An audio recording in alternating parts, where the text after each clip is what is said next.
Chapter 12:25. Yu Yu's physique had always been weak. After walking down the hill, he started to pant. He did not exercise much as he had spent most of his time in the hospital when he was young. Although his health had improved, he did not have many opportunities to exercise outside. When Lisa saw that he was panting, she squatted down and said, "Come up."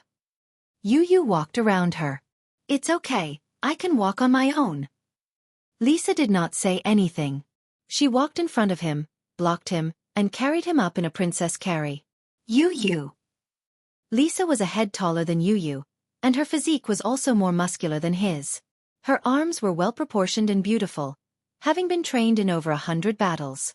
In addition, Yu Yu was skinny. Even if she carried him in her arms, she did not feel tired at all. Yu Yu was angry. "What are you doing? You're tired. Put me down." Yu Yu kicked his legs angrily. Lisa stared at him. "Don't mess around."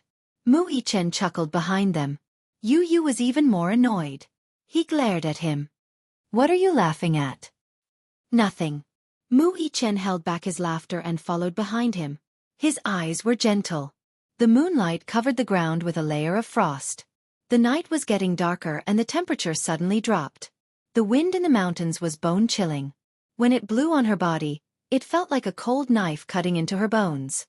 Gradually, even her hands became stiff and could not move freely. Lisa sniffed her nose that had turned red from the cold. She felt a sense of peace that she had not felt for a long time. She recalled the time when she was in the assassin camp. Every second was like walking on thin ice, and she even had to be careful when she breathed. In this secluded mountain, although she was cold, hungry, thirsty, and in a poor state, she could enjoy the free air without any worries. Nothing was more important than being alive, including dignity. It was by relying on such a shocking will to survive that she was able to walk out of the assassin camp, leave that hellish place, and obtain a new life. Lisa carried Yu Yu and walked quietly on the mountain path. The thick smell of blood lingered at the tip of her nose. The blood on her cheeks had already dried up, and there was a large patch of blood on her chest. At this moment, she couldn't tell if the blood came from her or the soldiers. Lisa lowered her head and looked at Yu Yu in her arms. He closed his eyes in exhaustion. Beside her, Mu Yichen walked side by side with her. In her eyes, Mu Yichen was undoubtedly a high and mighty noble young master. Now that there was no water or food in this wilderness, such a proud and arrogant noble young master would definitely suffer some hardships. As he walked, Mu Yichen suddenly saw a sparkling lake in front of him. "There's a lake." Mu Yichen pointed. His body was covered in blood. The more he couldn't stand the smell of blood, the more he thought about whether he should wash himself properly. As he thought about it, he already had a direction under his feet and walked towards the small lake. Lisa put Yu Yu down and walked to the lake. She stood with her arms crossed and saw that Mu Yichen was already squatting by the lake. "Yu Yu, come here. There's water here, and the water is quite clean." Yu Yu walked over. At this moment, his clothes were in a mess and he looked disheveled. He squatted by the lake and licked his dry lips. He looked hesitantly at the lake water. He wanted to drink it, but when he held it in his hands, he smelled a fishy smell. He wanted to drink it, but he felt disgusted. He stretched out his hand, but withdrew it awkwardly. He seemed to dislike the water quality of the lake.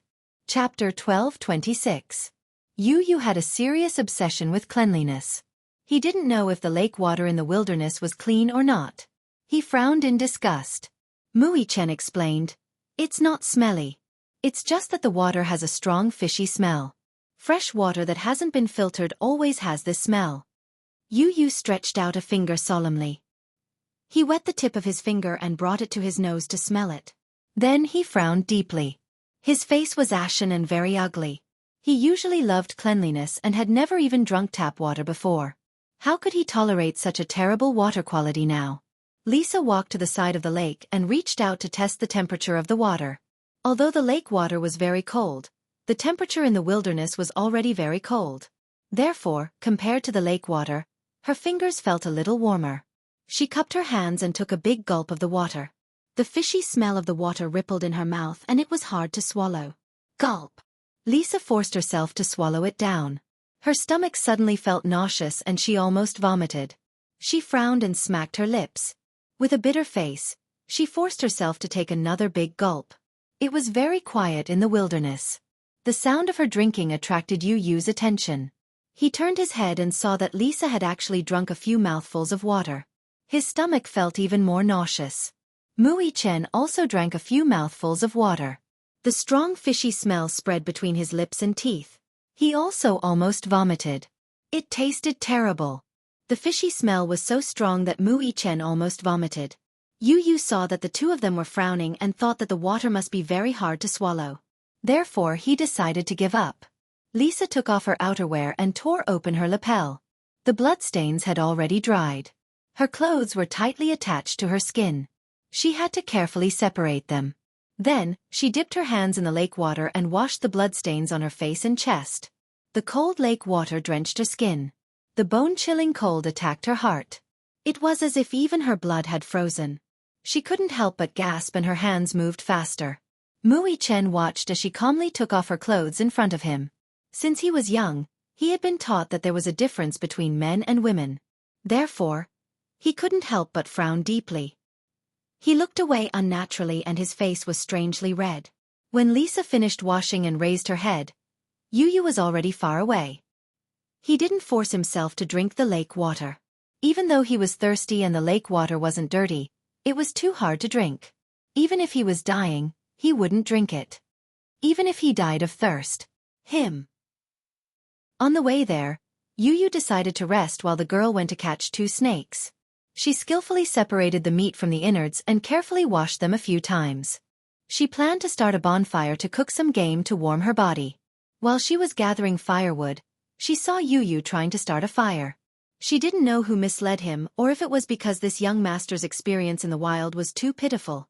He casually gathered a bunch of dried leaves and branches together and clumsily rubbed a branch. However, there was no flame. Yu Yu's expression was very ugly. He looked at the pile of dried leaves and felt depressed. Can't he just drill wood to extinguish the fire? Mui Chen stood behind him. He wanted to laugh, but after thinking about it, he restrained himself. Chapter 12:27. Lisa picked up a lot of dry firewood and gathered a large number of dried leaves. Her movements in the grass attracted Mui Chen's attention. She sat down on the ground, took out the flint she found, and took out a dagger. She knocked the flint with the dagger, and the sparks fell on the dried leaves. A wisp of smoke rose in spirals. With her efforts, she finally managed to start a wildfire. Lisa expressionlessly threw the dried branches and leaves into the fire. The fierce flames reflected her face red. She suddenly turned her face and looked at Yu Yu, who was not far away, with a gloomy face. She said, "Come here." Yu Yu frowned deeply. He was a little shocked. He started the fire for a long time, but there was no smoke. She made the fire in no time. How did she do it? Lisa skillfully skewered the snake meat and put it on the fire. She broke a few pieces of dry firewood and threw them into the flames. She said expressionlessly, "Rest for a while. We'll be on our way." Yu Yu was stunned. He frowned, stood up, and sat down by the fire. Lisa turned the snake meat on the fire again and sniffed it gently. She could already smell the tempting fragrance. Her expression was calm without any ripples. The flickering flames were reflected in her deep eyes, and the red light flickered. Although the environment was so dangerous, there was no trace of a child's timidity in her fierce eyes. Her face was gloomy and steady, and her lips were cold and arrogant. There was no gentleness in her expression. Mui Chen saw that her movements were swift. It seemed that she had a lot of experience in surviving in the wild. In fact, Lisa had experienced even more perilous environments than this and had survived them. When she was chased by the enemy army during a mission, she was forced into a dead end and had to escape into the Amazon jungle. In order to avoid being chased, she had to choose the most dangerous and tricky path. There were several times when she almost died in the snake's mouth. Who could understand the fear and trepidation of desperately moving through the jungle filled with the smell of poisonous insects and scorpions? Who could understand the hesitation and despair of curling up in the darkest corner and forcefully swallowing all the painful whimpers into the stomach? This kind of painful tempering had been exchanged for her outstanding skills. Lisa suddenly stood up and threw the leaf bag with the snake meat in front of Mui Chen and Yu Yu. She said coldly, "Eat it." "I'm not eating it." "Then rest for a while. We'll be on our way." Lisa turned and returned to the fire. After a pause she said, "There are fierce beasts in the forest. We can't stay long."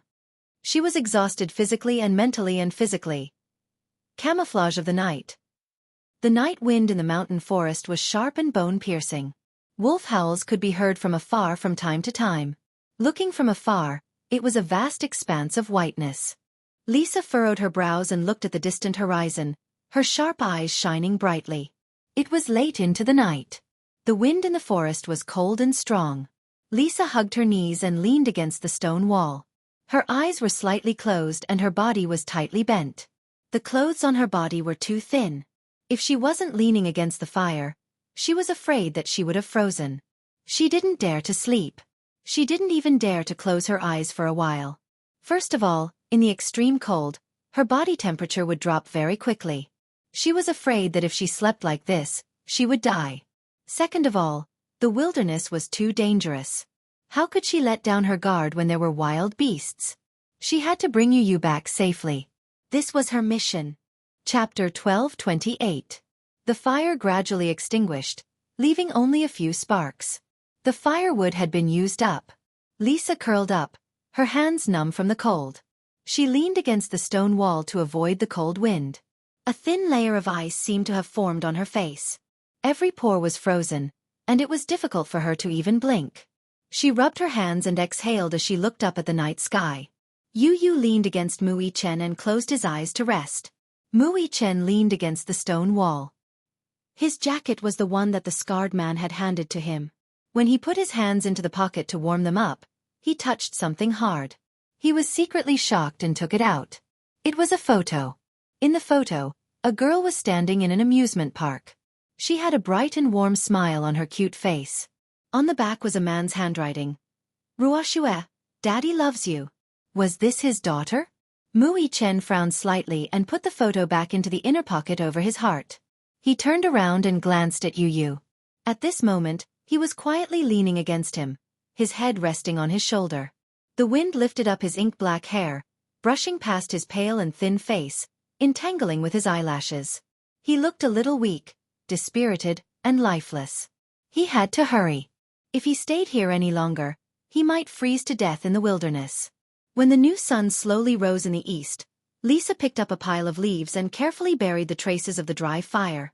With the help of the sunrise at dawn, she vaguely determined the direction. With her good sense of direction, she slowly walked towards the north. Mui Chen carried Yu on his back and followed closely behind. In the depths of the forest, the light of dawn pierced through the shadows of the trees. On the treetop, a cobra spat out its dark red tongue menacingly. The bullet pierced through a dark green leaf, and smoke rose into the air. Under the shade of a huge tree, Lisa tilted her head and looked at the cobra that had been accurately shot in the head. She played with the colt in her hand expressionlessly. She picked a few fruits from the tree and took a bite. The sour juice spread in his mouth. She threw it away with a "bah" sound. The fruit wasn't ripe yet, so eating it would upset the stomach. Mui Chen looked at her. She was wearing a camouflage combat uniform, and her figure shuttled through the rainforest nimbly. She was like a cute and wild cat. She climbed up the tree and suddenly saw the colorful plants around her. She couldn't help but stretch out her hand and play with them. The corner of her mouth couldn't help but reveal a charming smile. He was actually laughing.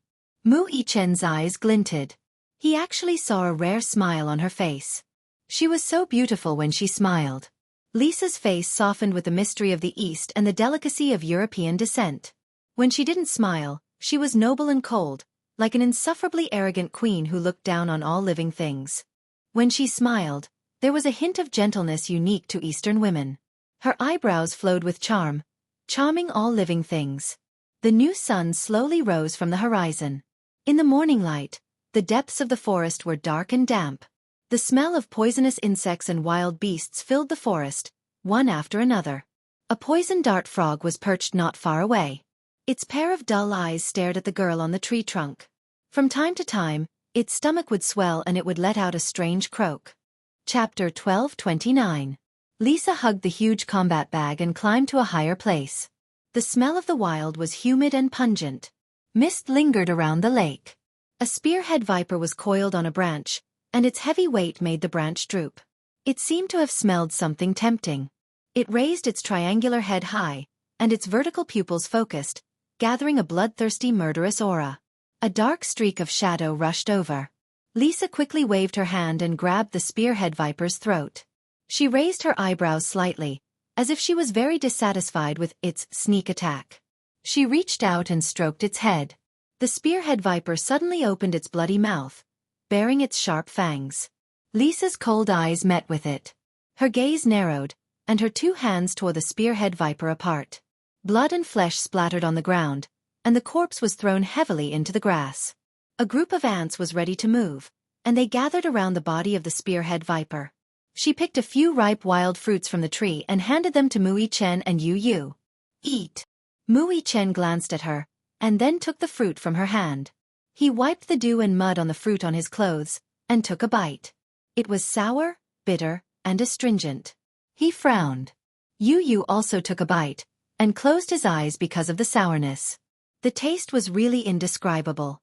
Lisa sat beside him, picked up a wild fruit, and took a bite. She swallowed it calmly. Her body was exhausted, and her stomach was already empty due to the high-intensity battle, so she had to pick some wild fruits along the way to fill her stomach. "What time is it now?" Yu Yu asked. Lisa looked up at the sky and then said, 5 o'clock in the morning. "Let's continue." Yu Yu stood up. "We have to get back before 10 o'clock. "I'll carry you." Mui Chen walked forward and said. Yu Yu waved his hand. "No need. I can walk by myself." As he spoke, he stubbornly propped up his tired body and walked in front. Mui Chen's heart ached. He hurriedly walked forward and carefully protected him. In the hospital ward, Mu Wanru was shot in the abdomen. After emergency treatment, she was transferred to the ward for observation. Only then was she out of danger. At this moment, she was lying quietly on the bed, with tubes all over her body. Her face was sickly pale, and she was still unconscious.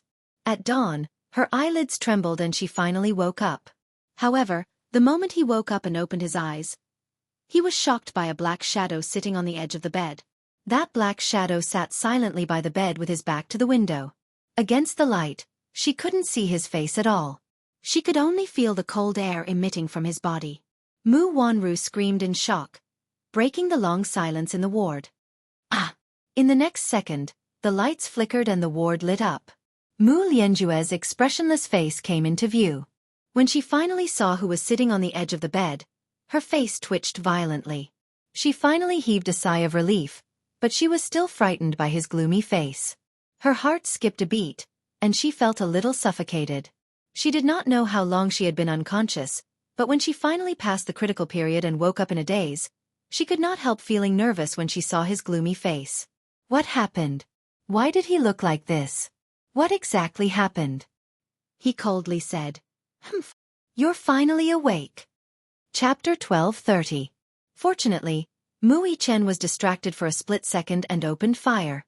The bullet penetrated her abdomen, but even so, it almost took her life. Mu Wanru's whitewashed lips trembled. Her heartbeat quickened at his unfriendly tone. "Fourth uncle, why do you look so terrible? Did something happen?" He snorted coldly and ignored her.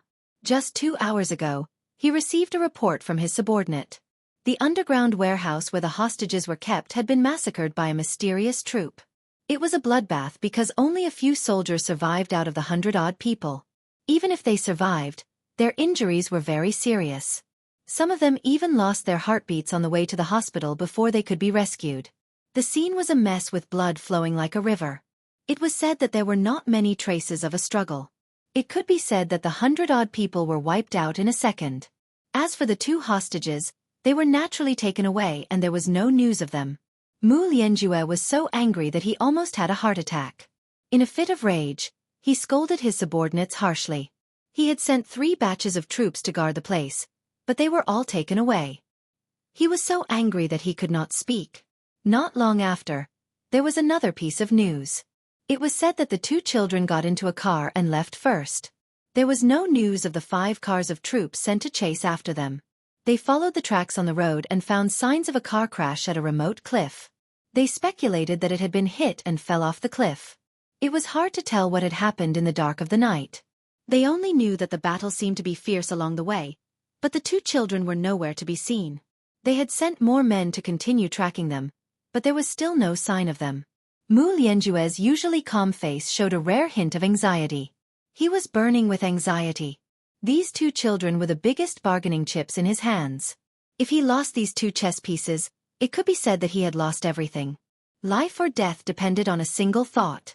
Mu Lianjue's posture as if he were facing a formidable enemy startled Mu Wanru.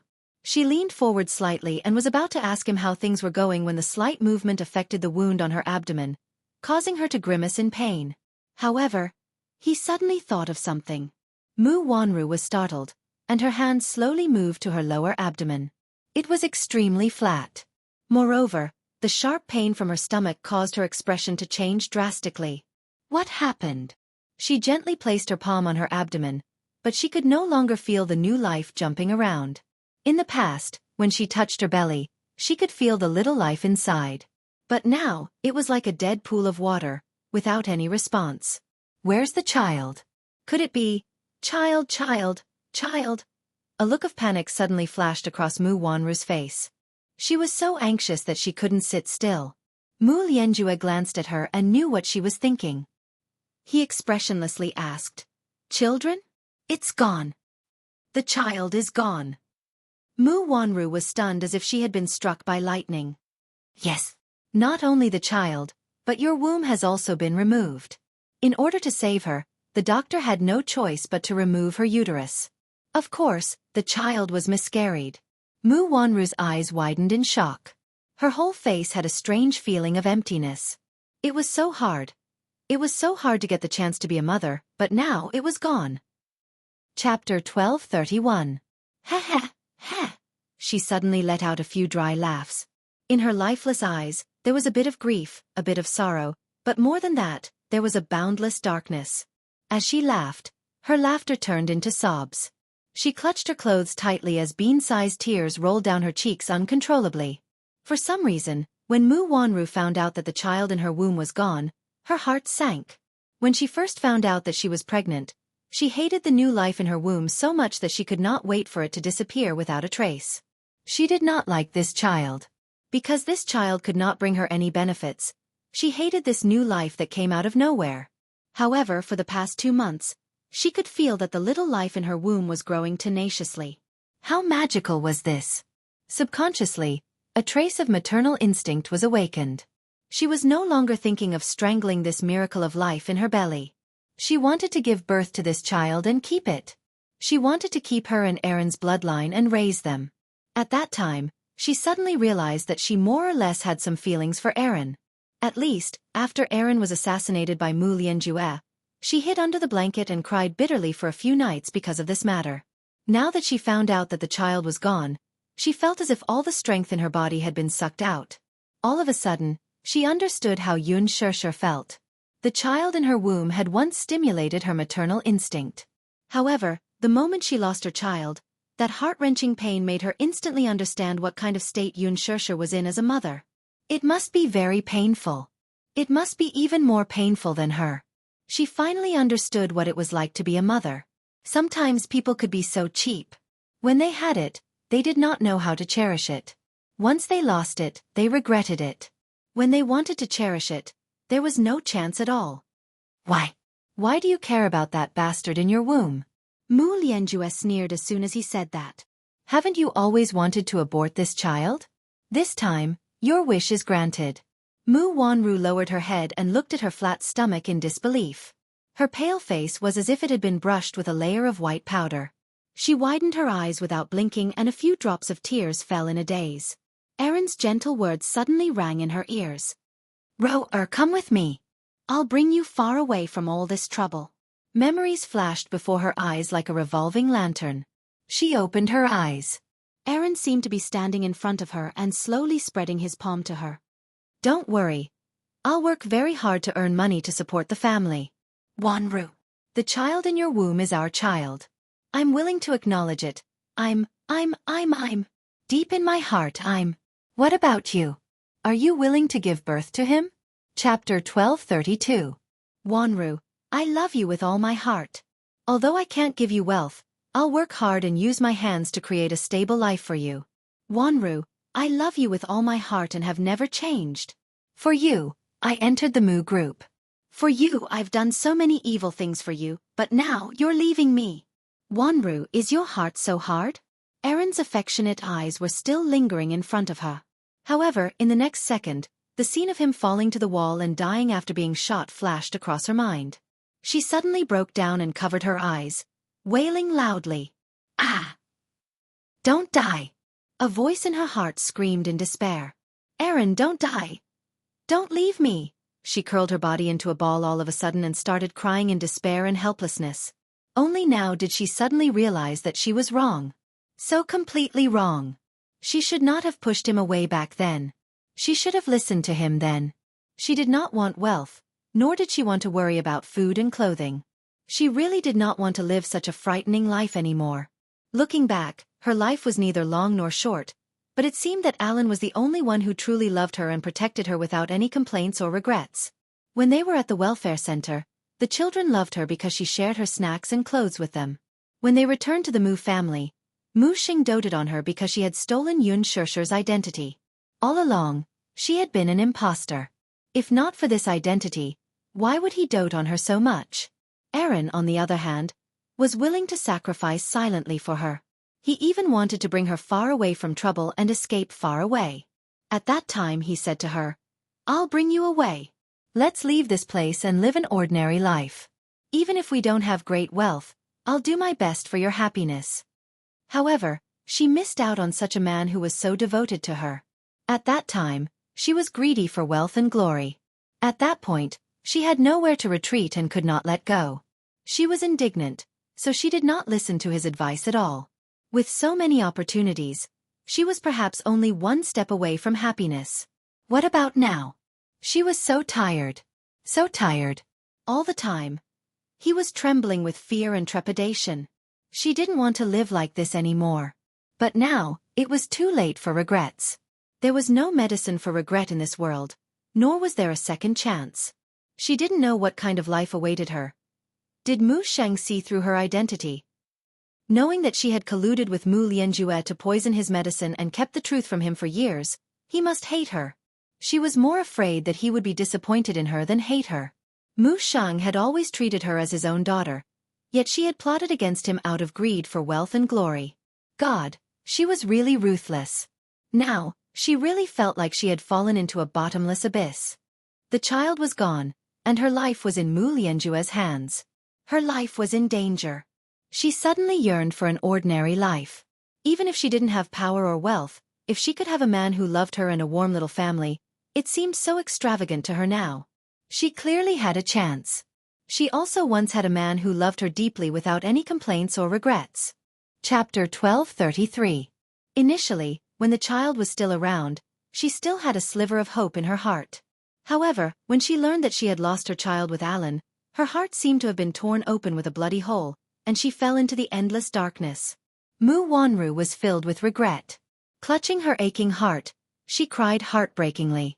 I'm sorry, she whimpered. At this moment, she really regretted everything she had done from the bottom of her heart. I'm sorry. I'm sorry. She repeated it 1,000 times in her heart, clutching her heart as tears streamed down her face. She was wrong. She should not have slandered Yun Shusher as a thief for the sake of fighting for affection. She was wrong. She should not have stolen her jade and replaced her identity for a moment of greed. She was wrong. She should not have schemed everywhere for glory and wealth. She was wrong. She should not have used unscrupulous means to harm Mu Sheng in order to achieve her goal. She was really wrong. She should not have pushed Erin away.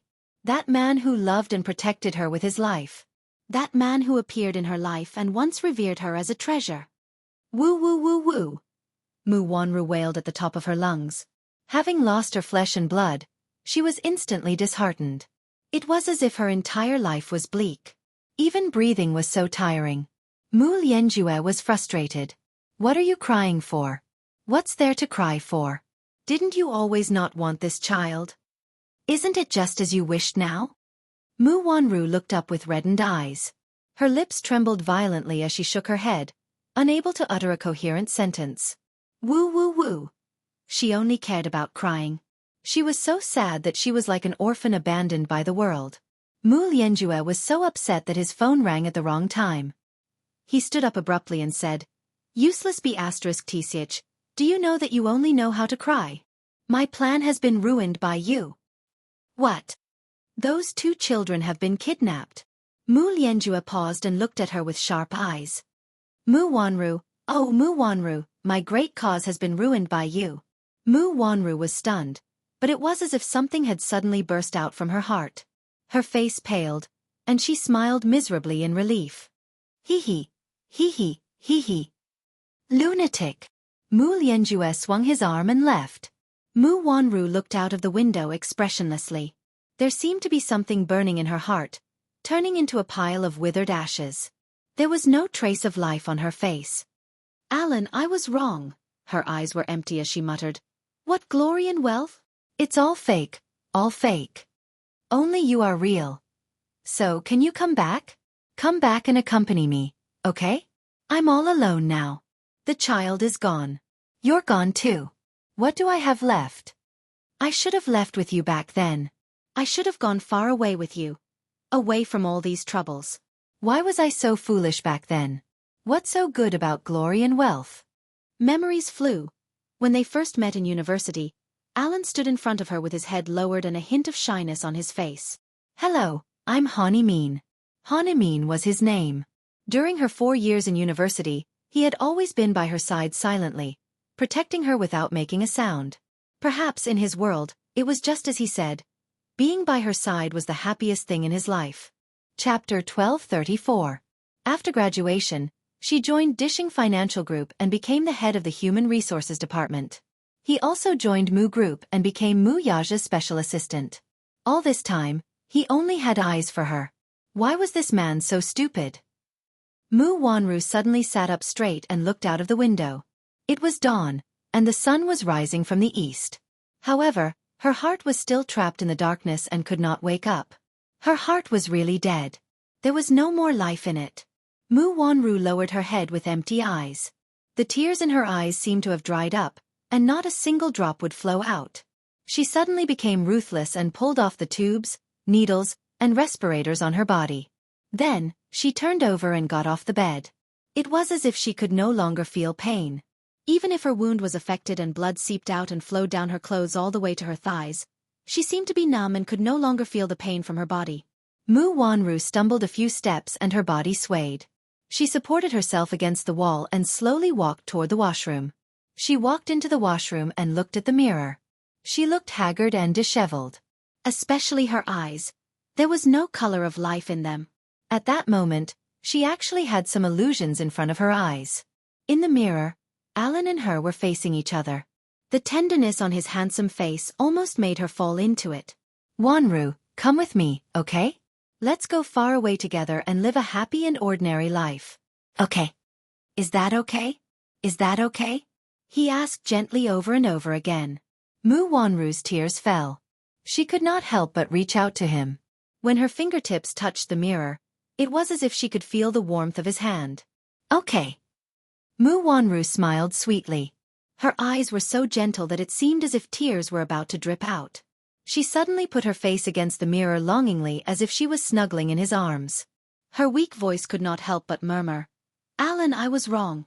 I really know that I was wrong. Don't leave me. I'm the one who hurt you. I'm sorry. Forgive me, okay?" Mu Wanru cried sadly. "Alan, I was wrong. Forgive me, okay? Take me away, okay?" "Fool."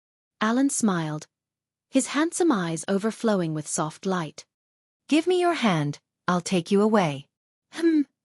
Don't be afraid, I will protect you forever." Mu Wanru smiled sadly. Her face finally regained some warmth as she nodded heavily. "Yes." "Fourth Master, a few subordinates have sent news that the 2 children have not been found yet, but it is very likely that they have met with misfortune." "What do you mean?" Mu Lianjue narrowed his eyes and gripped the phone tightly. On the road where the child was kidnapped, there was a car accident. The oil tank leaked and exploded. When we arrived, the car had already fallen off the cliff. When we were salvaging the wreckage, we found traces of a chase along the road. He must have gone through a battle. The car fell off a cliff. Mu Lianjue's eyes widened in surprise. "Yes. Then, what are the chances of the two children surviving? With a 0% chance of survival, the chances of survival are extremely slim. That area is surrounded by mountains. Once you fall off the cliff, there's no chance of survival. How can you be sure that they fell off the cliff? Even if they didn't fall off the cliff, they would have to pass through a forest where wild beasts roam. Plus, it's very cold in the middle of the night. The chances of survival are even slimmer. Chapter 1235. Mu Lianjue snorted. Whether they're dead or alive, hurry and find those two children. I want to see them, dead or alive. Yes, fourth master. He suddenly thought of something and asked, also, is there any news from the Mu family? No, fourth master. Mu Yaja doesn't seem to know about this and thinks that the children are in your hands. Very good. Report to me immediately if there's any news from the Mu family. Yes, I'll keep an eye on it. This morning at 9:30 a.m. Proceed as planned. Yes, fourth master. Mu Lianjue hung up the phone and walked into the ward. The moment he opened the door, he was greeted by the smell of blood. Frowning, he walked to the bed, but there was no one there. He had only been gone for about 10 minutes. How did she disappear? His gaze fell on the scattered needles and tubes on the bed. His eyes suddenly caught sight of the bloodstains on the snow-white bedsheet. What kind of trouble did that D*MN woman create for him again? He followed the bloodstains on the floor and walked to the bathroom door. The thick smell of blood almost overwhelmed him. He frowned and pushed the door, but it seemed to be locked from the inside. Mu Wanru, are you in there? He shouted, but there was no response. He held his breath and focused, only to hear a strange sound coming from the bathroom. Splash, splash, splash. It seemed to be the sound of flowing water. Startled, he did not think much of it. He lifted his leg and kicked the door wide open. Bang! The fragile door was on the verge of collapsing. Mu Lianjue strode in. Just as he entered, he saw Mu Wanru lying beside the bathtub. She was holding a fruit knife and ruthlessly cutting her arms, wrists and thighs. He was stunned and stood rooted to the ground. Mu Wanru's entire arm was covered in wounds and was badly mutilated. The bathtub was filled with water, and her wrists were soaked in the water, causing pools of blood to ripple in the water. She still did not know the pain and continued to stab herself. Her entire body was in a numb state, as if she could no longer feel pain. It was almost masochistic. It was not purely to scare people, but to really cut with force. Blood flowed out and dyed the snow-white hospital gown red. From afar, it looked like he had been fished out from a blood pool. What are you doing? Alarmed, Mu Lianjue walked over and questioned her harshly. Previously, when Mu Wanru woke up, her condition was not very good. When she found out that her child was lost, he could tell that her mental state was a little abnormal, but he didn't take it to heart. And now he was hiding here to torture himself? Could it be that the loss of the child was such a heavy blow to her? Mu Lianjue rushed over and grabbed her hand to stop her. What are you doing? Mu Wanru froze and raised her head abruptly.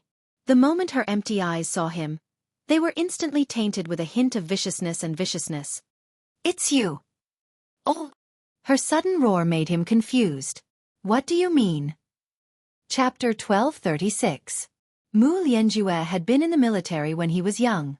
Although he was getting on in years, he still had some experience in martial arts. He snatched the fruit knife from her hand and kicked it far away, easily subduing her. Are you crazy? Are you trying to kill yourself and bring me bad luck? Mu Lianjue roared and pushed her to the side. Mu Wanru's body swayed, and she staggered before falling on her back beside the toilet bowl. She looked up, and her gaze was as sharp as a poisonous arrow as it ruthlessly pierced him. Who else could it be if not you? It's all your fault. You killed my child. That's my own flesh and blood, and it's all your fault. Give him back to me.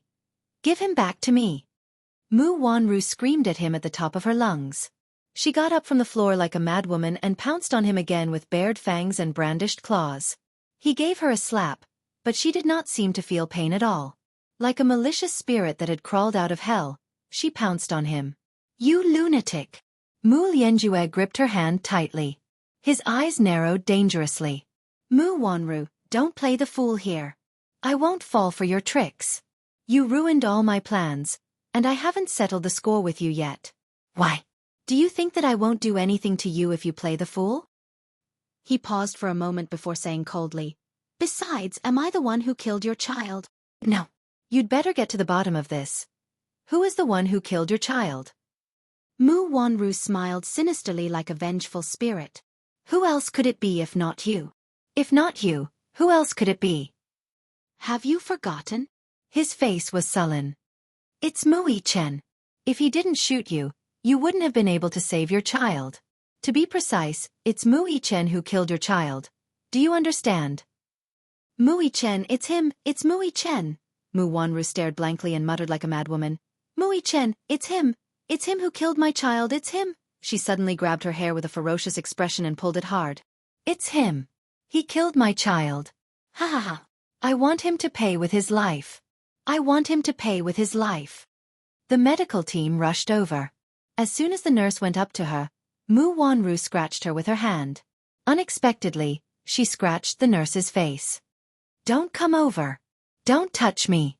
You all want to harm me, don't you? Scram. Mu Wanru shouted.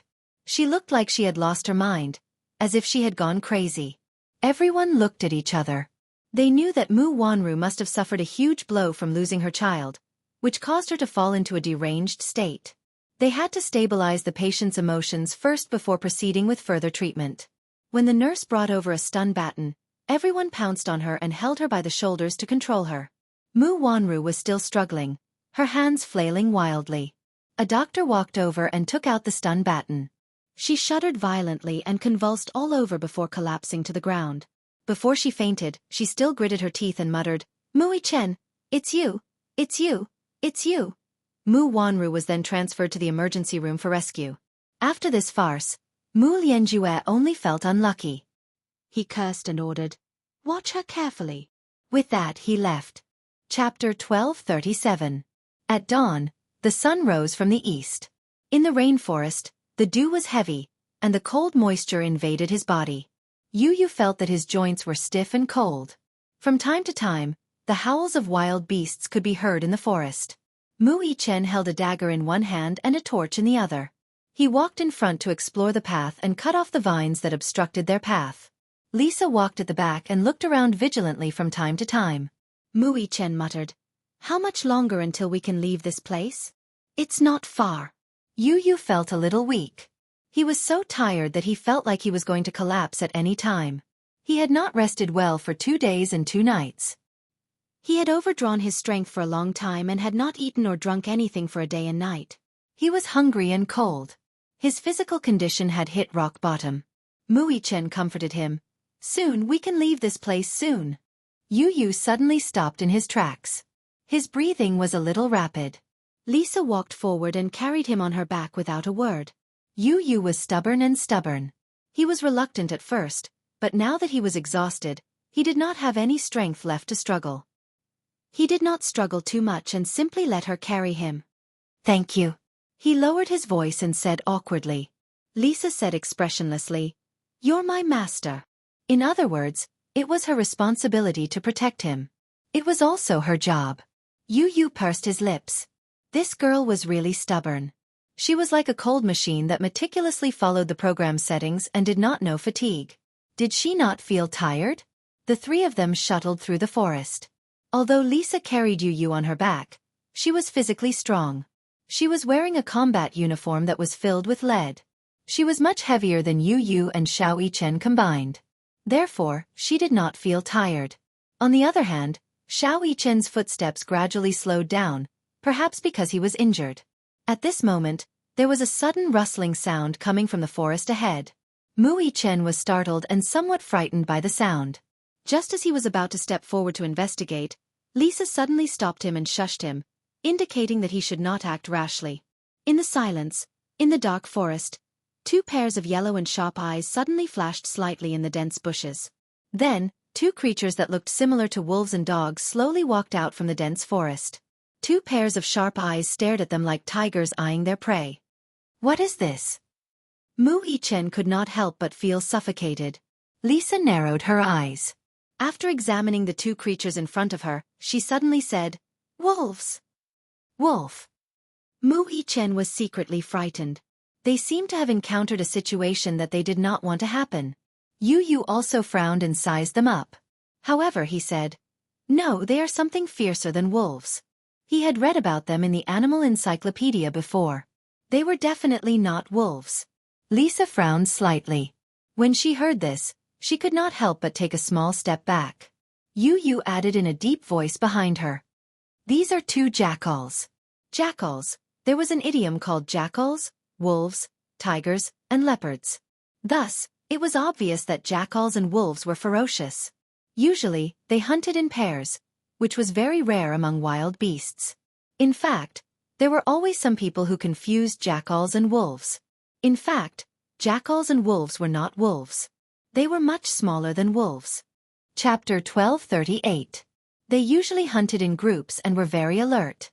Their sense of smell was especially developed, and they were most active in the morning and evening. Jackals and wolves were very ferocious, and they liked to chase. After discovering their prey, they would gather together to hunt. In ancient times, there was a legend that said jackals were the nemesis of tigers. An individual jackal's attack power was slightly lower than a wolf's, but a pack of jackals was more tenacious than a pack of wolves. Different packs of jackals would cooperate to attack tigers and leopards. There were no racial differences, which greatly increased the survival ability of jackals. Two jackals walked out of the bushes side by side. A pair of gloomy eyes stared at the three intruders standing in front of them who had invaded their territory. From time to time, they would bare their teeth and let out eerie and terrifying howls. Lisa and Mu Chen didn't move. Jackals loved to chase their prey. They especially liked to gather their companions to surround their prey and then eat them. When she was on a mission in the past, Lisa had also been surrounded by jackals. But at that time she was different. She was fully armed. Even if she was in a pack of jackals, she could easily kill her way out with a rocket launcher. But now it was different. She had already run out of ammunition. Wait! Lisa suddenly remembered that there were still 2 bullets in the pistol. She looked at the 2 jackals in front of her vigilantly. Her hand slowly reached to her waist, grabbed the pistol, and pulled it out. "Retreat!" She lowered her voice and ordered. Mu Chen glanced at her. He carefully looked at the 2 jackals that were full of aggression and slowly retreated. Woohoo! The wolf let out a warning whimper and suddenly raised its neck. The wolf's howl echoed in the empty mountain forest, as if it was summoning the pack and calling for companions. Lisa suddenly pulled out her gun and shot. The bullet hit the head of one of the jackals. Blood splattered. It was a headshot in an instant. It was terrifyingly accurate. Without waiting for the other jackal to react, Lisa suddenly reloaded and shot at the other jackal's head. Bang! However, jackals were famous for their agility. The moment the bullet left the chamber, it reacted quickly. Poof! The bullet missed by a few millimeters and hit its chest. It howled and fell to the ground. Its limbs twitched violently as it kept struggling. Mu Chen immediately went forward and almost didn't give it any chance to struggle. He grabbed its head with one hand and broke its head. The jackal let out a whimper and quickly stopped breathing. It was dead. Yu's heart calmed down, but he felt an inexplicable sense of uneasiness. He still remembered the introduction to jackals in the encyclopedia. Jackals and wolves were social animals. Most of them were strong and cunning leaders, who led one or several families to gather temporarily. This meant that there were more than 2 jackals and wolves in this area. Next, his guess was quickly confirmed. Mu Chen stood up and suddenly heard a rustling sound not far away. He turned his head abruptly and looked over, only to see several pairs of yellow eyes flickering in and out of the bushes. It was a pack of jackals. Oh no! Yu had a bad feeling and his heart trembled. Mu Chen slowly retreated and stayed close to Lisa. He frowned vigilantly. According to his estimation, there were about a dozen jackals surrounding them. Chapter 1239. In the darkness, the fire from the torches dazzled their eyes. The strong light created a huge visual barrier for them and scared the wolves back a little. Taking advantage of their short and sluggish reaction, Mu Chen growled, "Run!" Lisa carried Yu on her back and turned to run with Mu Chen. The wolves caught up with them very quickly. Lisa carried Yu on her back but still ran very fast. In her fear, all her potential was stimulated and her movements were as swift as an agile leopard. Mu Chen didn't show any signs of weakness and ran very fast. In his panic, he accidentally tripped on the broken branches on the ground and fell to his knees. Lisa heard the commotion and turned her head around. She saw a jackal pouncing towards Mui Chen with its fangs bared and claws brandished. She took a step forward and swung her fist at its head. Awoo! The jackal was sent flying by the punch and rolled a few times on the ground. It stood up abruptly with a flash of fear in its eyes. Following that, it glared at Lisa and panted. Its greedy saliva dripped down its sharp fangs. It knew how dangerous Lisa was and didn't dare to act rashly. It panted heavily and tried to take a step forward from time to time, sharpening its knife. Mui Chen was shocked and stood up abruptly. He saw that Lisa's knuckles were dripping with blood. Just now, in a moment of desperation, she didn't think much and swung her fist over. She hit the jackal's head, but her fist met its teeth. Her skin and flesh immediately split open. "Are you okay?" Mui Chen looked guilty. Lisa didn't say anything and held Yu with one hand and Mui Chen's hand with the other. She turned around and ran. Behind him, the jackals and wolves continued to eye him covetously. As Mui Chen ran, he swept the torch in his hand at them in an attempt to intimidate them. However, he was wrong about one thing.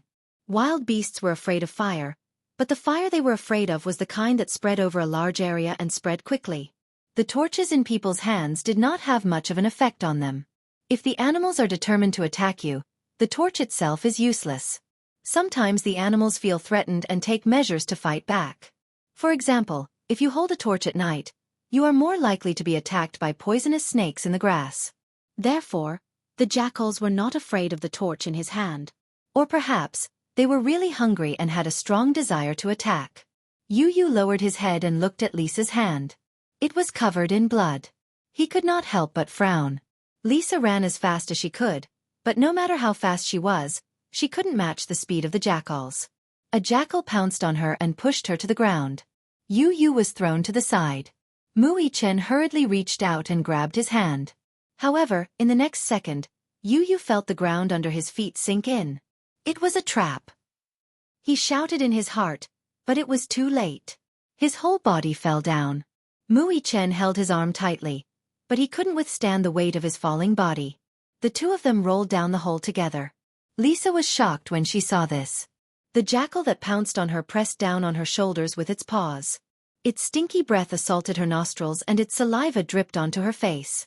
Its pair of eyes stared at her fiercely. Chapter 1240.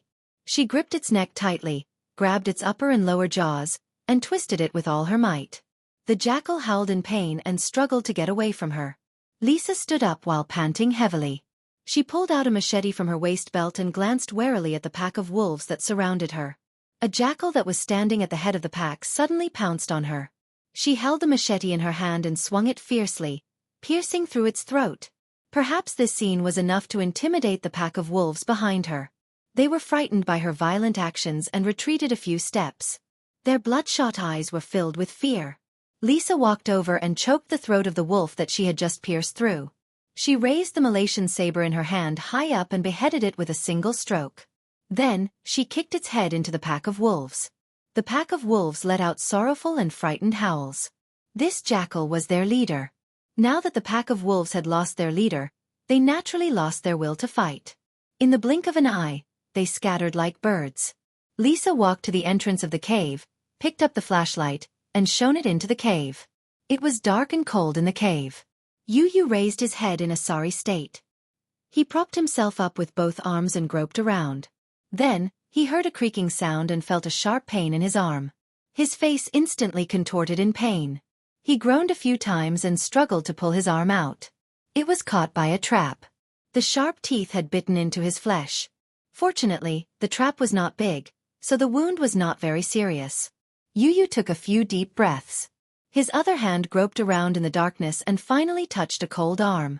He quickly pushed aside the pile of withered grass and struggled to help Mui Chen up. When Yu fell into the cave earlier, his feet stepped on the pit, so his body landed first. The ground of the cave was covered with a thick layer of grass. Therefore, other than a few bruises on his body, he was fine. The moment Mui Chen fell into the cave, he instinctively grabbed Yu's arm. His head was facing down, and the moment he fell, his head hit the rock wall. Therefore, his consciousness was a little muddled. The flashlight shone down. Yu Yu raised his head and saw Lisa asking, "How are you?" "I'm fine." He turned his head and gently patted Mui Chen's cheek. Bro, how are you?" Mui Chen slowly opened his eyes and hissed in pain. He rubbed the spot where he had been hit earlier and felt a sticky trace of blood. His head was broken and blood was seeping out. Amid the pain, Mui Chen sobered up a little. Yu Yu said angrily, You, don't you know that this is dangerous?" "Yes, idiot. Can't you?" Yu Yu was exasperated. Mui Chen was stunned, but he quickly understood the meaning of his words. Yu Yu was angry. When he fell into the trap, Mui Chen clearly had the chance to let go, but he grabbed his arm tightly and did not let go. Was he an idiot? Did he not know that he was in more danger than him? Mui Chen did not think so much. It was almost an instinctive reaction. He only thought that no matter what happened, he had to protect his younger brother until the last moment. He could not leave him behind. Lisa looked down and asked, "What happened? Are you hurt?" "Yes, I'm a little hurt." Chapter 1241. Mui Chen immediately took out the dagger tied to his thigh and poked it between his teeth. After much effort, Yu Yu's arm was finally free. Lisa threw a bottle of medicine for emergencies. Mui Chen immediately grabbed Yu Yu's arm and applied the medicine to his wound. Yu Yu couldn't stand the pain and couldn't help but groan a few times. His shoulders heaved up and down uncontrollably, and his scalp was numb. "It hurts a little. Bear with it." Mui Chen didn't stop what he was doing. After the bleeding stopped completely, he pulled up the hem of his clothes, tilted his head, and used his mouth to pick up a corner. He tore off a piece of cloth and skillfully bandaged the wound. Yu Yu bit the end of the cloth and tied a dead knot. Immediately, he collapsed next to Lang Moli, panting heavily. Lisa stood at the entrance of the cave and observed for a while. It was a very new trap. It was probably set up not long ago. The hole wasn't deep, but it was about 5 or 6 meters deep. It would be difficult to climb out with bare hands. Lisa said, "Wait for me." With that, she turned and left. Yu Yu leaned against the rock wall. His wound wasn't serious, but it was very cold in the cave. His blood coagulated, and his wound seemed to be frozen. It was excruciatingly painful. Yu Yu's physical strength was almost exhausted. He sat in a daze and didn't have any strength left. Mui Chen looked around. It was probably a trap used to catch animals. He sat down next to Yu Yu and pulled up his sleeve, but it was already sticky with blood. When he fell on the ground, there was probably a broken arrow at the spot where he fell. At this moment, one end of the broken arrow was inserted into his arm. Along the way, he tried his best to endure the pain. It wasn't until he pulled up his sleeve that he realized that the wound was already bleeding profusely. He absent-mindedly recalled the soul-stirring scene just now, and his emotions were unable to calm down for a long time. If Lisa had not turned around and saved him, the wolf would have bitten his throat in the next second. Yu Yu was shocked when she saw the wound on his arm. "What happened?" "It's nothing. It's just a small injury." He sat up with difficulty, held the dagger in his hand, and used the dagger to cut a hole in his clothes. He carefully tore his clothes and pulled them down to his shoulders. He examined the wound and looked at the half of the arrowhead that was still stuck in the wound. He bit his lip and used the knife to draw a cross on the wound. He grabbed the arrowhead and pulled it out forcefully. Blood spurted out. Mui Chen wiped off the blood on his face. Looking at the heart of the arrow, he couldn't help but frown deeply. He was worried that the arrowheads were poisoned. This forest was probably frequented by hunters. Many hunters would smear poison on their arrowheads to numb the nerves of wild animals. After hesitating for a moment, he gritted his teeth and kissed the wound. After a while, he turned his head and spat out a mouthful of blood. He frowned and persistently kissed the wound again. Then, he tore off the cloth on his body and quickly wrapped the wound firmly. When he raised his head, he suddenly met Yu Yu's shocked eyes. "What's wrong?" Yu Yu was stunned for a long time. It was not because of anything else, but because Mui Chen's skills were skillful and swift. Could it be that he often got injured like this? "Stupid brother. Do you often get injured?" Mui Chen was stunned for a moment before he slowly nodded. "Okay. Why?" Chapter 1242. In the past, when I was in the special training camp, I often got injured when I was out in the wild. Yu Yu felt as if his heart had been stabbed. His heart ached for him. All right, don't let your imagination run wild. I'm used to it. Mui Chen chuckled and reached out to rub his hair. Yu Yu grabbed his hand unhappily. Promise me. You're not allowed to get injured again. Yu Yu stared into his eyes and said word by word. Mui Chen was stunned. He was a little surprised. Suddenly, he saw undisguised love in Yu Yu's eyes. His heart warmed. All right. I promise you. Okay. Yu Yu leaned back and sat against the jagged stone wall.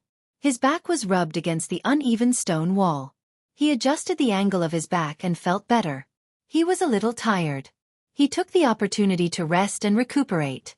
When he closed his eyes, he suddenly heard the sound of someone getting up. He opened his eyes in surprise, only to see a large coat covering her head, blocking all of his vision. Yu Yu waved his hand in an attempt to pull it away, but a strong hand held him back. It's cold here. Don't catch a cold, Mui Chen said. Aren't you cold? I'm not cold. Mui Chen sneered. This is nothing. Really? Yu Yu was a little doubtful. Mui Chen pursed his lips. I'm really not cold. In the winter, I can swim a few times in the lake. But in reality? He was cold too. The cold in the cave was wet and cold. It was so cold that his scalp was numb. When he frowned, he felt that his scalp was almost frozen. After a while, Lisa found some vines and hung them down the stone wall. Climb up, she shouted from above. Mui Chen stood up. The other end of the rattan was tied tightly to the tree by Lisa. You go first, Mui Chen said to Yu Yu. Yu Yu shook her head tiredly. Go up first, then pull me up. Okay, wait for me. Mui Chen grabbed onto the vines with both hands and kicked off the stone wall with the tips of his feet. In no time at all, he climbed up. Turning around, he shouted into the cave, Yu Yu, hurry up and come up. However, he seemed to have forgotten that Yu Yu's hand was injured. Even if Yu Yu was not injured, he would not be able to climb up with his pathetic arm strength. Yu Yu tried for a while, enduring the pain of being cut by the vines, and fell down several times. I think I don't have any strength left. Yu Yu's weak voice was heard. You guys should meet up with the troops first, then think of a way to save me. Lisa frowned. Before she could say anything, Mui Chen said anxiously, No, I can't leave you here alone. It's safe here. I'll wait for you guys here. After a pause, Yu Yu said helplessly, I really don't have any strength left. I'm so tired. This place is too far from the entrance. I can't climb up at all. I'll go down and carry you. Are you crazy? If he carried him, he would have to bear double the weight. If it was before, he believed that Mui Chen could do it. However, Mui Chen was on the verge of exhaustion now. There was no way he could do it. Brother, don't worry. It's safe here. I'll wait here for you guys to save me. Yu Yu's voice was heard again. Mui Chen still could not bear to see him leave. Chapter 1243. Yu Yu continued, based on my estimation, this place is not far from the rendezvous point. An hour's round trip should be enough. Don't worry, brother, I can hold on. Don't worry about me. Okay. You must wait for me. Yu Yu smiled and ordered, Lisa, protect my brother. Yes, master. Lisa replied respectfully. She also felt that if they continued to drag on, the three of them would be exhausted and none of them would be able to walk out of here. While the two of them still had energy, they should quickly rendezvous with the troops. It was relatively safer for Yu Yu to stay here. Lisa said, Stay here and wait for me. Yu Yu nodded. Lisa turned around and continued on their way. Mui Chen was conflicted. However, it was indeed relatively safer for Yu Yu to stay here. His stamina was too weak.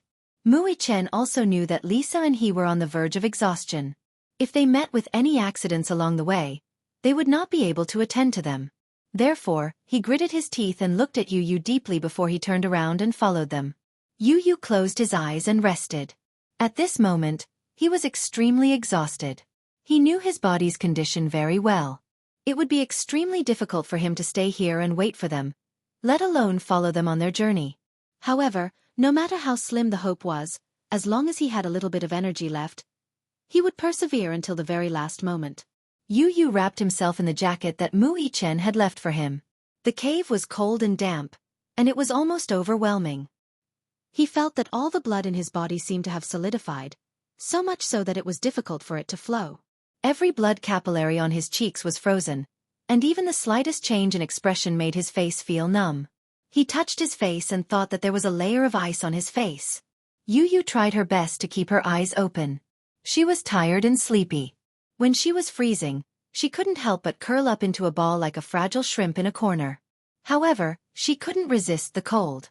Gradually, his eyelids became heavier and heavier. He tried his best to keep his eyes wide open, knowing that his physical strength had reached its limit. However, he could not allow himself to close his eyes. The temperature in the forest was almost 0 degrees Celsius, especially at dawn, when the chill was heavy. He raised his head and looked at the sun rising from the east, but he did not feel the slightest bit of light or heat. He sighed inwardly and felt that he couldn't go on like this. At the very least, he had to stand up and move his body. Otherwise, he would be frozen stiff and feel dizzy. It was as if he would fall unconscious in the next second. In such an environment, if he closed his eyes, he didn't know if he could wake up. Yu Yu stood up and hugged his jacket tighter. He stomped his feet on the spot and walked around the cave. The strong wind blew into the cave entrance. Due to the special structure of the trap, the wind in the cave was especially strong. It blew in like ice water pouring over one's head. Yu Yu gave up.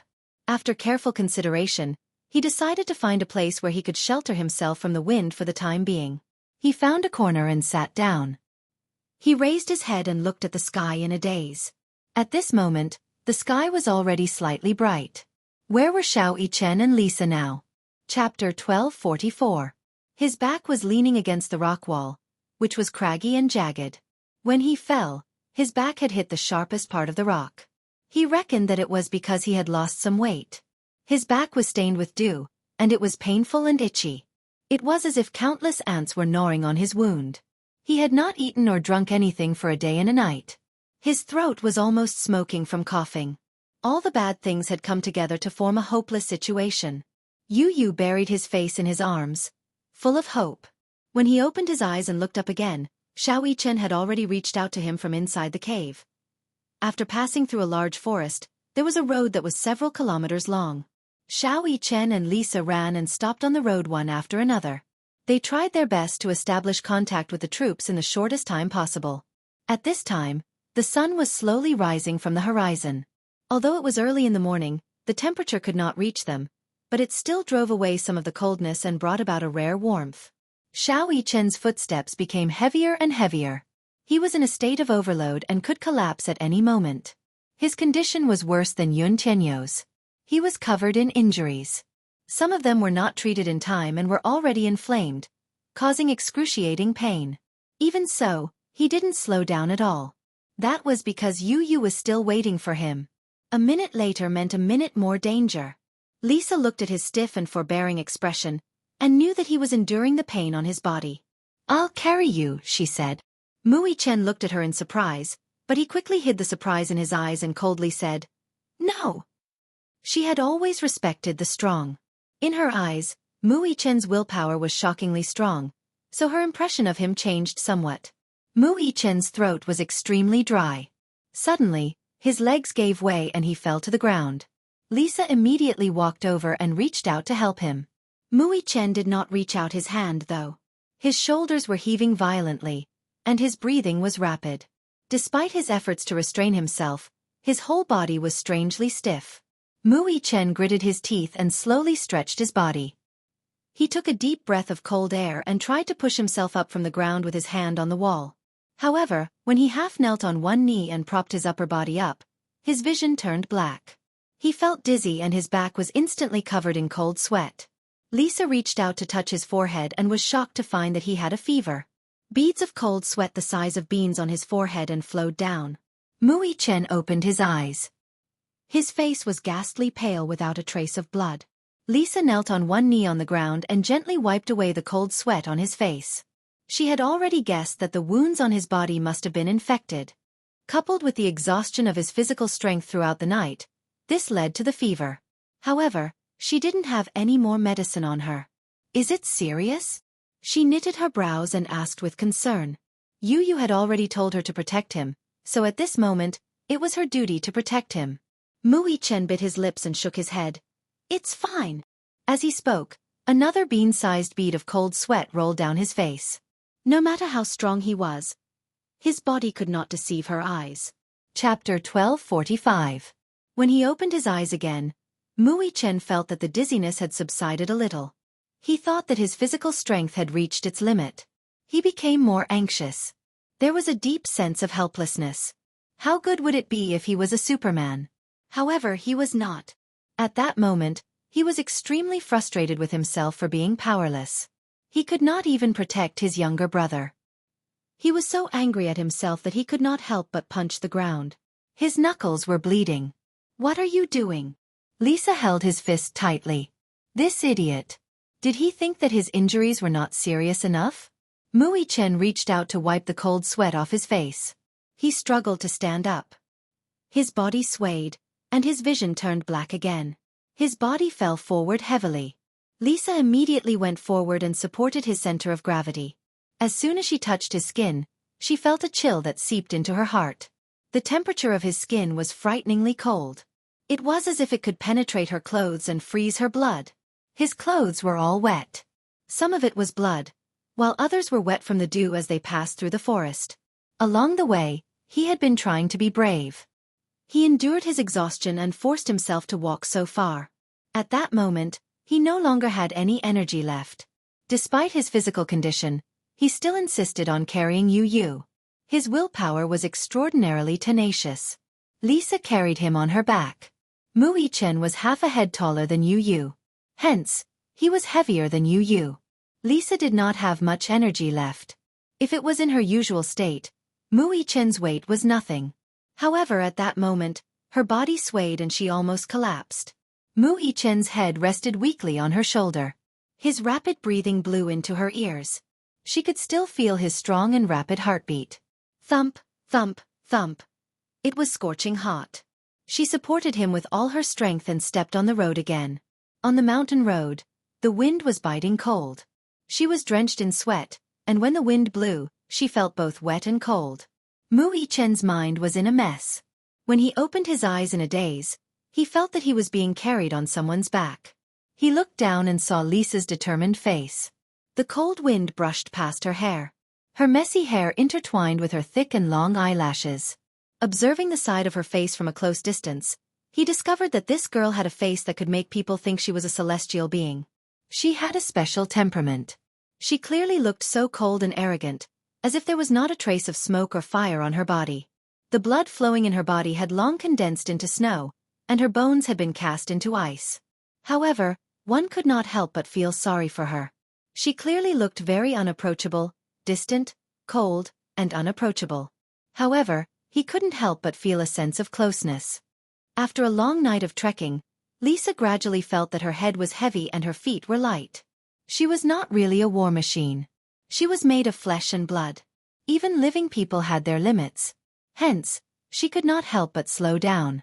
Mui Chen said weakly, Put me down. I can walk on my own. Shut up. Be quiet. Lisa spat out a few words with difficulty. She was already distraught. Her legs were as heavy as lead. It was so heavy that she found it difficult to lift a step. Chapter 1246. His head felt heavy and muddled, and the scene in front of him started to drift away. Finally, she could not bear the burden anymore. Her world suddenly turned dark. Just as she was about to collapse, she vaguely saw a troop rushing toward her from the edge of her blurry vision. Lisa squinted her eyes slightly and shook her head hard, trying to get rid of the confusion in her head. Only then did she get a clearer view. Leading the way was Vermilion Bird, who was fully armed. Walking beside her was Njia. As if a stream of energy had been injected into her body, she pulled herself together and walked toward Vermilion Bird with Mui Chen on her back. Vermilion Bird saw a girl carrying a child toward her at the end of the mountain road. Squinting her eyes and recognizing that the child was Lisa, she raised her hand. It's Lisa. Luca, send someone to get her. Yes. Luca immediately led his team and rushed over. Lisa tried her best to hold on until the last moment when Luca reached her. When his teammate picked up Xiaoyi Chen, her body swayed and she collapsed to the ground. Lisa! Luca squatted down in shock and carried Lisa. She opened her mouth and her eyelids fluttered a few times. Before she could say a word, she fainted. She had been holding on for so long. She was beyond her limit. Luca anxiously called out a few times. Lisa was already unconscious. When Vermilion Bird arrived, she only saw 2 people. Where's Yun Tianyu? Luca shook his head in silence. There were only 2 children and 1 child missing.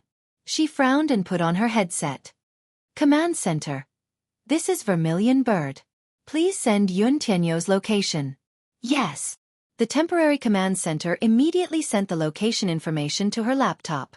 In fact, she had originally planned to meet at the bridge, but when the person did not show up, she requested the command center to send Yun Tianyu's location.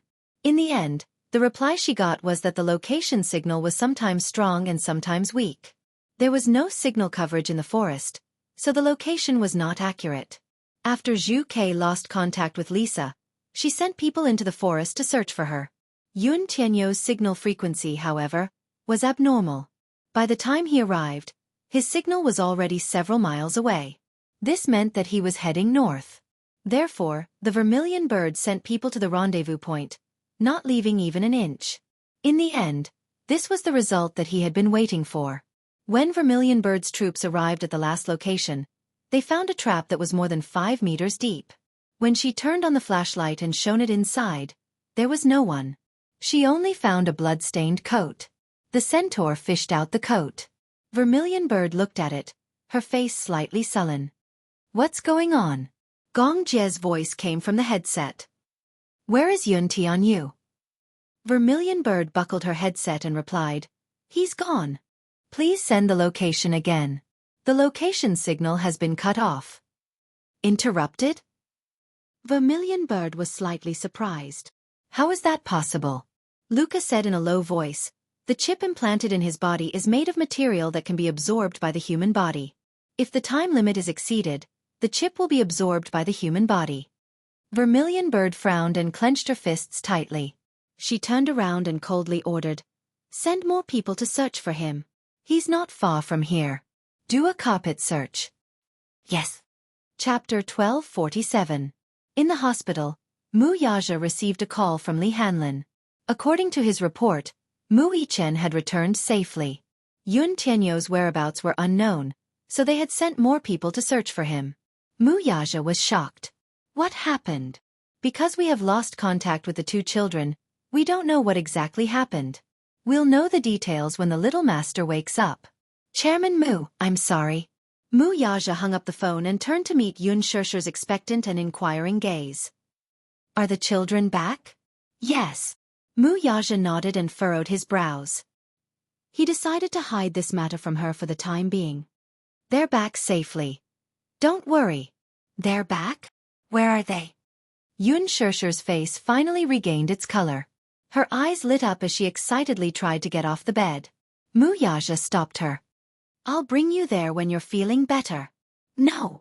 Yun Shishi's face froze for a moment before she asked suspiciously, Mu Yaja, are you lying to me just to comfort me?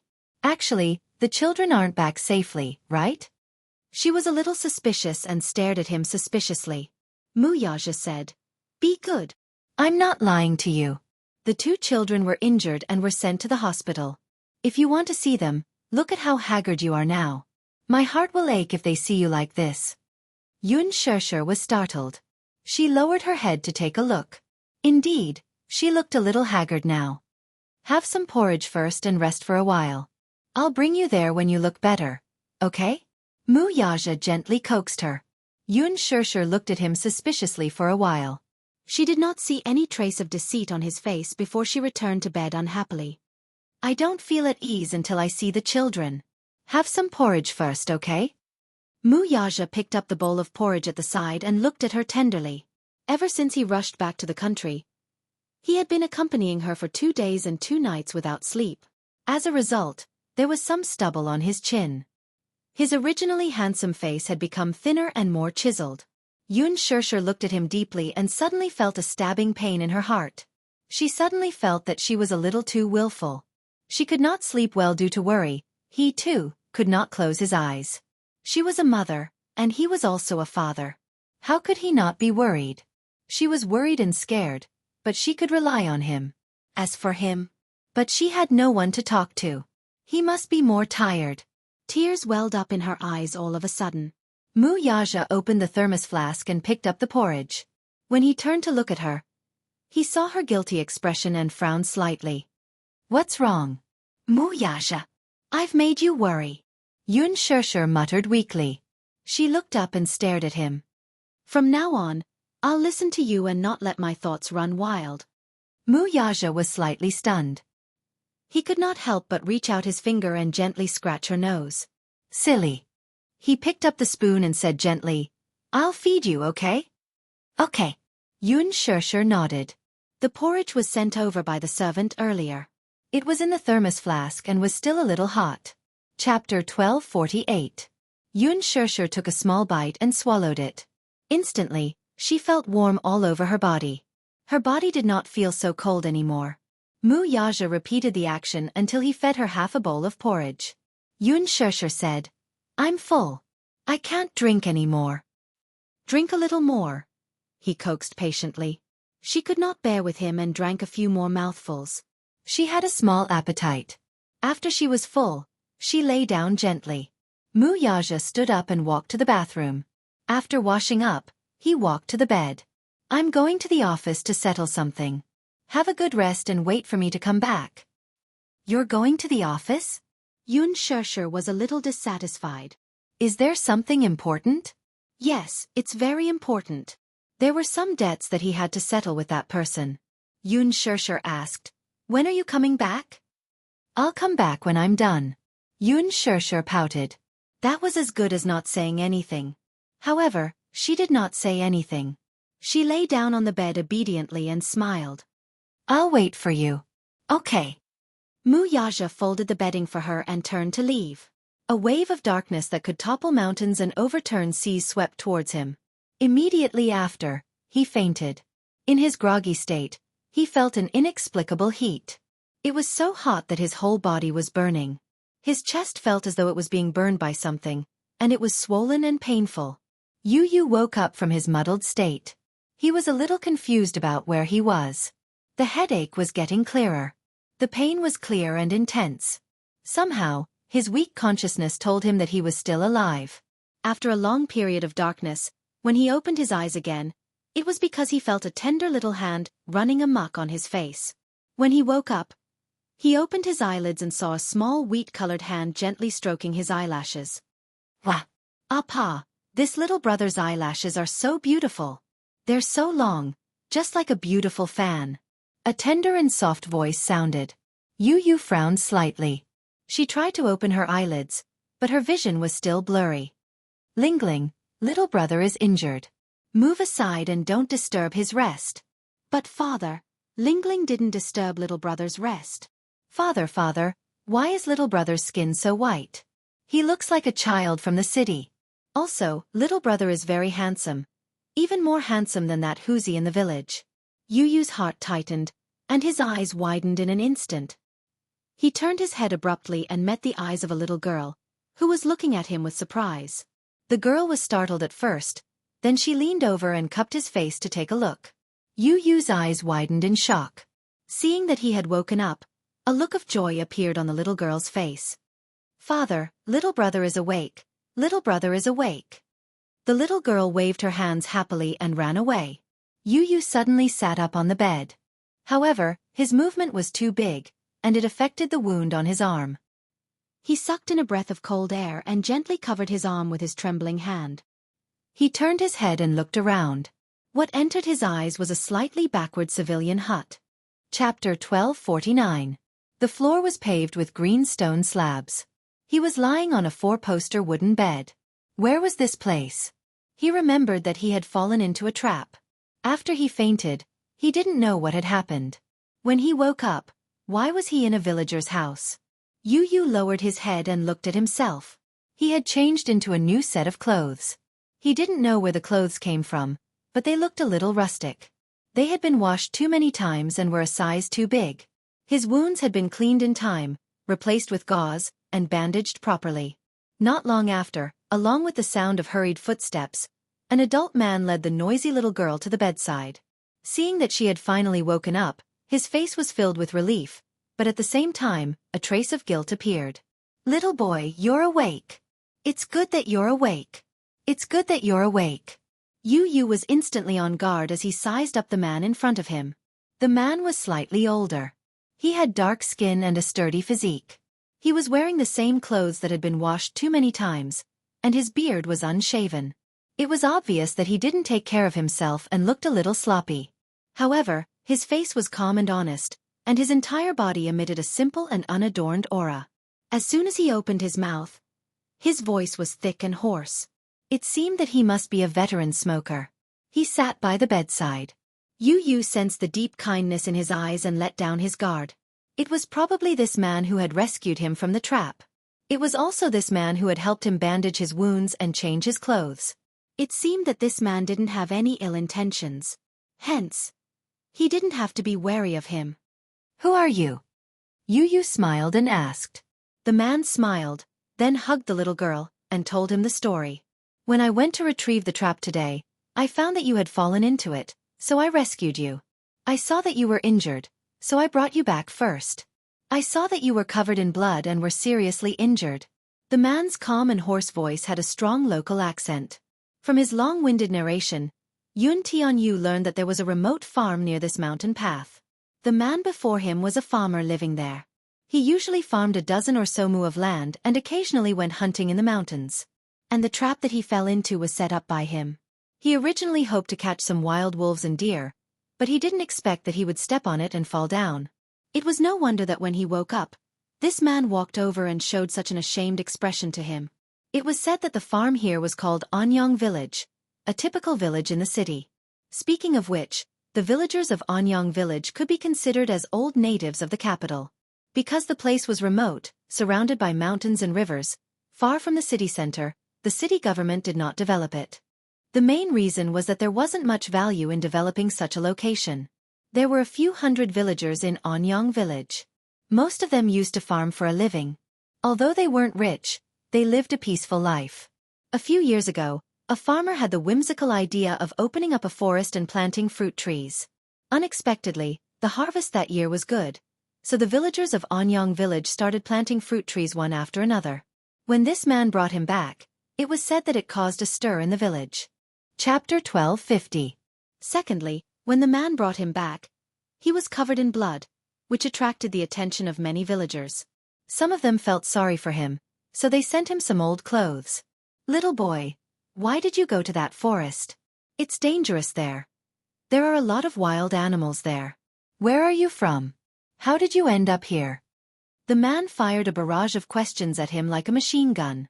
He looked young, but he did not look like a country bumpkin. His clothes were expensive, and his skin was fair and tender. He was a typical child who grew up in the city. His daughter was envious. Girls love to look good, but growing up in the countryside, his skin was tanned and rough. Seeing Yu's handsome face and fair skin, she was envious. While he was unconscious, she tirelessly leaned on the bed and sized him up. She would pick up his hand and look at it, and then she would fiddle with his eyelashes. She would never get tired of playing with them. The little girl yearned for life in the city. There were always idol dramas on TV. Her dream was to get into a city university when she grew up and live in the city. The little girl fell in love with Yun Tianyu at first sight. Although she was still young and had not reached the age of first awakening of love, she actually knew how to be shy when she looked at Yu. Yu felt that this family was quite warm-hearted and friendly to him. They were simple and honest, and did not seem to harbor any ill intentions toward him. Moreover, his wounds were cleaned, so he still had a good impression of the man in front of him. However, when the man asked about his identity, he did not say much and only said that he lived in the city. The man asked for his parents' numbers so that he could call them and send him home. Yu gave him Li Hanlin's number. The man then left the little girl at home to look after him while he went to the village to make a call. This village was very remote, so the communication system was very outdated. Not every family had such an advanced and luxurious thing like a mobile phone, nor did they have a landline. Many people would go to a small store in the village to make a call. There was a public phone there, and it was called E-Department's PHS. 1 yuan could make a call for a few minutes. It was quite worth it. When the villagers of Anyang village needed to make a call, they would go to the convenience store to make the call. Anyang village was very far away from the nearby villages and towns. Fortunately, living in this village, they did not have to worry about food and clothing. Therefore, the villagers here rarely left the village. The little girl's name was Lingling, and her full name was Zhao Linghua. She was 6 years old this year and was attending a private primary school in the village. That was what Lingling had told him. Seeing that Yu Yu had woken up, Lingling immediately started chattering non-stop. Yu Yu didn't have the energy to respond to her. He just leaned on the bed quietly and waited for the man to finish the call. After contacting Li Hanlin, he waited for Li Hanlin to come and pick him up. Yu Yu's indifference did not dampen the little girl's enthusiasm. She talked to herself and did not feel lonely. Instead, she was very happy. This was understandable. Lingling had grown up in this village, and it was rare for her to see a child from the city. Naturally, she was filled with curiosity. Little brother, is the moon in the city big and round? Chapter 1251. I saw on TV that there are many tall buildings in the city. They're very, very tall. They're so tall. Won't the wind blow them down? Where's your house, big brother? Do you have immortal taro pancakes at home? My mother knows how to make immortal taro pancakes. They're delicious. They're made with taro. They're sweet and crunchy. She became more and more excited as she spoke. She jumped off the bed and ran out of the door. No one knew what she was going to do. Not long after, she skipped into the room with a plate in her hands. There were a few golden taro pancakes on the plate. She handed the plate to him, raised her thick eyebrows slightly, and said with a smile, "These are my mother's immortal taro pancakes. They're very delicious. They're freshly made. Do you want to try them?" As she spoke, she took a piece and put it in her mouth. She took a big bite and began to chew. It was crunchy. Looking at her eating, it tasted exceptionally good. Yu Yu hesitated for a moment, but he was simply too hungry. He had not eaten or drunk anything for 2 days, so his stomach was rumbling with hunger. Hence, he could not care less as he picked up a piece and bit into it. Hiss! It was so sweet. It was so sweet that it stuck to his teeth. Yu Yu bit off a piece and chewed. Lingling was elated when she saw that he had eaten it. She asked proudly, "Is it good? Is it good?" "Yes." Yu Yu nodded politely. Although it was not his favorite flavor, he felt that it was quite tasty now that he was hungry. Lingling sat by his bed and ate a piece of taro pancake each. She chattered incessantly as she nibbled on the immortal taro pancake. Yu Yu would respond politely from time to time. "Do you watch TV? We have a TV at home. My father bought it in town last year." Lingling got off the bed and turned on the TV. Yu Yu's lips twitched when he saw it. She must have bought this second-hand TV, right? It was black and white and only about 10 inches long. When she turned it on, snowflakes fluttered in the air. This type of TV had been phased out more than 10 years ago. However, in Anyang village, it was already considered very fashionable to have such a television. There were only a few channels on the TV. At this moment, there was only the afternoon news, but Lingling was also watching it with relish. For her, as long as there were people moving in the screen, she would find it very interesting. Not long after, the man hurried back, but he brought some bad news. As it turned out, when he rushed over, the store was actually closed. After asking around, it turned out that the store owner had gone to town to stock up on goods. Now, it was a distance of 30 miles to town. Adding on the fact that he had to stock up on goods, he would probably only be back tomorrow. Therefore, the man said that he would settle him down for the night first.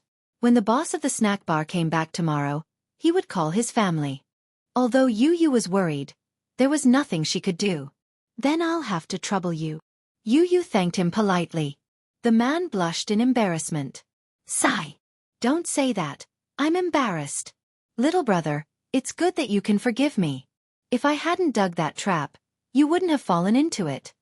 It turned out that the man was still feeling guilty about that. Yu Yu comforted him. "It's fine." It was fine as long as he was fine.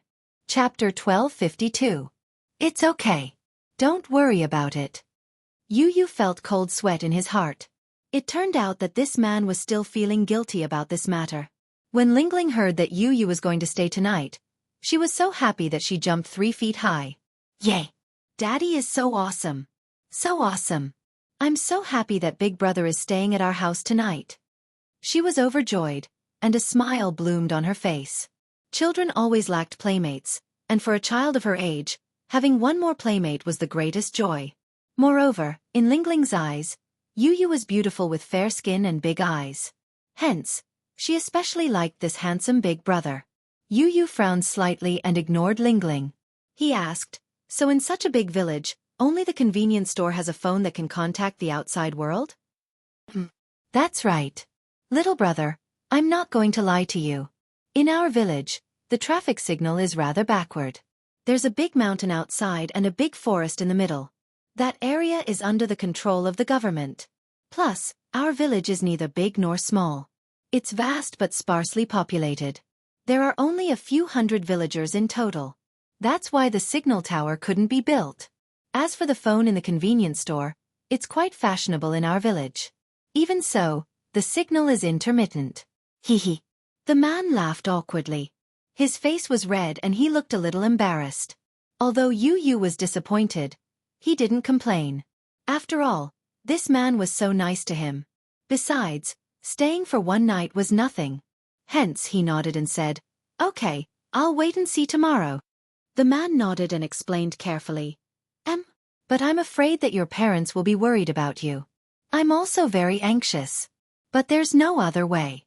The village is not like the city. All the facilities are backward. It's okay. But I'll have to trouble you today." Yu Yu smiled and thanked him gracefully. The man was a little flattered. He rubbed his hands together and looked a little nervous. He suddenly laughed dryly and asked, "Are you hungry?" "No, I just ate a few pieces of taro cake." "Do you want a few more?" The man was so enthusiastic that Yu Yu couldn't handle it. "Do you want some water?" "Okay, thank you, uncle." Yu Yu was famous for being a sweet talker. When the man heard that, he was overjoyed. Yu Yu was not like those children in the village who were used to being wild since they were young. But he was only 7 years old. Yu Yu was very polite. Yu Yu's heart was sweeter than honey. From their conversation, Yu Yu learned that the man's name was Zhao Xiongjuan and that he was an ordinary villager in the village. He owned a few acres of land behind his house and planted a few acres of wheat and vegetables. He knew how to hunt, so whenever he was free, he would hunt for game in the mountains. Occasionally, when he was lucky, he would hunt a few deer and sell their skins at the market. Usually, he would be able to fetch a good price and not have to worry about his monthly expenses. Yu's days were peaceful and comfortable. Zhao Xiongjuan's wife, Li Ru, was a typical farmer's wife. Her skin was dark and rough, and her voice was a little loud. However, she was warm and friendly. It was afternoon now. The sun outside was gradually getting hotter. Chapter 1253. Lingling pulled him along and proudly introduced Yu to a few of her friends in the village. They were all young children. The oldest was 12 years old and the youngest was 7 years old. They were all immature brats. Yu, who was secretly criticizing these children in his heart, did not realize that, in the eyes of others, he was also a brat who was still wet behind the ears. When the group of children saw that a new friend had arrived, they surrounded Yu and sized him up. "Lingling, who is this guy?" "My father brought him back. I heard that he came from the city." "From the city?" Hearing these words, all the children's eyes shone brightly. They crowded in front of Yu and asked him curiously. "The children in the city are just like what they show on TV. Their skin is white and tender." "Hey, what's your name?" The child who spoke was called Ergo. "His name is Yu. You can call him Yu." Zhao Linghua introduced him enthusiastically. "Yu. Wah. That's a nice name. It sounds so Western. It's not as old-fashioned as my name." "Yu, you're so good-looking. You look like a white porcelain doll. I heard from my father that the children in the city are all little princesses and young masters." "Yu, are you a young master too?" Yu's lips twitched for a while. Zhao Linghua gently tugged at Yu's sleeve. Because she was shy, her face was red. She lowered her head slightly and said expectantly, "Little brother, do you want to play with us?" Ling. Li Ru pretended to be angry and said, "Little brother is injured. How can he play with you? Don't mess around. Also, have you finished the homework that the teacher gave you? You only know how to play and don't do your homework. How are you going to get into the city schools when you grow up?" Ling made a face. "Mom, I've finished my homework. That's why I came out to play." She stuck out her tongue and turned around. Then she grabbed Yu Yu's hand and ran out of the house. Li Ru stomped her feet in anger. In front of the door, there was a large open space. On the ground, there was a crooked drawing of a lattice with chalk. A little boy in dirty clothes was half squatting on the ground, fiddling with a small piece of tile. His pair of clear black and white eyes were fully focused in front of him. Ling introduced the little boy as her older brother, Zhao Tianyu. The little guy was very young, no more than 7 years old, but his appearance was very delicate. His pair of phoenix eyes were especially beautiful, his white and flawless skin, and his delicate facial features were completely different from the appearance of the Zhao couple. At that time, the gossip in the village said that the Zhao couple could not have children, and this child was adopted by the Zhao couple at a high price. Usually, they worshipped him like a little ancestor. In the village, there was a saying that raising a child would help one prepare for one's old age. It was also said that there were 3 ways to be unfilial, and having no children was the worst. Therefore, the couple insisted on having a boy. Their family was also well off, so under the doting, the little guy's food and clothing were considered good among the children in the village. Later on, Zhao Linghua was born. His name was Zhao Tianyu, and his nickname was Daodu. He grew up wearing the same pants as Zhao Linghua and always played behind her. His favorite game was hopscotch. Chapter 1254. Therefore, he was not interested in the game at all. He sat at the door like an old man. The boy in front of her was full of childish nature. Even though he could not run steadily, he was very playful. He pulled Zhao Linghua and cried, pestering her to play with him. "Ling, I'll jump first. Watch me. This time, I won't go back on my word." Lil P smiled at her, revealing a row of white teeth. Ling said a number weakly. 8. Lil P made a sound of agreement and threw the ball with all her might. She then jumped around excitedly in the grid. Yu Yu sat at the door, resting his chin on one hand as he lazily basked in the sun. Ling kept asking him to play with her, but Yu Yu was not very interested in this. His indifference made Ling feel a little disappointed, so she played with Lil P listlessly. Not long after, the other children came running over one after another. The group of children started to make a ruckus. It was the sound of children arguing, quarreling, and laughing. It sounded carefree, clear, and loud. It was like a free bird, chirping non-stop, as if it didn't know exhaustion. Yu Yu looked at the children who were making a ruckus and suddenly sighed. What a group of energetic children. Not long after, the Zhao family's door was filled with people. It turned out that the villagers had come over out of curiosity to see what was going on. They had heard that Zhao Xiongjuan had come back from hunting in the mountains and rescued a child. When he brought the child back, he was covered in blood, scaring everyone. They did not know where the child came from and why he ran into the mountains for no reason. The mountains were so big, so they thought that the child's parents were heartless and abandoned the child. Speaking of which, among the villagers of Anyang village, many of the parents in the city were too heartless. There were a few times when human traffickers brought children from the city and lied to the honest and kind villagers that the children were abandoned by the people in the city. Most of the villagers were kind, and some of them did not have children, so they spent a lot of money to adopt the children. But in reality, they were all trafficked by human traffickers. It was just that these villagers rarely interacted with the outside world and were all natives. Therefore, word spread like wildfire. The villagers' impression of the people in the city was that they were rich and respectable. There was also no lack of heartless parents who didn't even want their own children and casually threw them away. Therefore, some people thought that Yu Yu's parents abandoned her, so they asked, Yu Yu, do your parents abandon you? Is that why he threw you up the mountain? No, Yu Yu answered honestly, but did not say anything else. But when those people saw that it was a child, they teased him and pretended to be serious as they said, You have been deceived. My parents definitely don't want you anymore. That's why I lost you. Do you want to come to my house and be my son? Yu Yu's face instantly darkened. She said word by word, "No." The woman's face stiffened.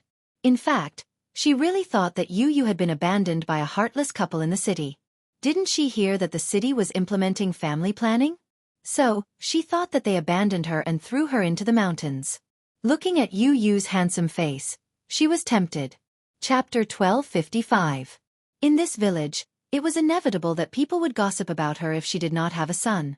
If she did not have a son, people would say that she had no descendants. Her husband and mother-in-law, on the other hand, would point at her and scold her for being a disappointment. Hence, she had been thinking of adopting a boy and letting him take care of them when they were old.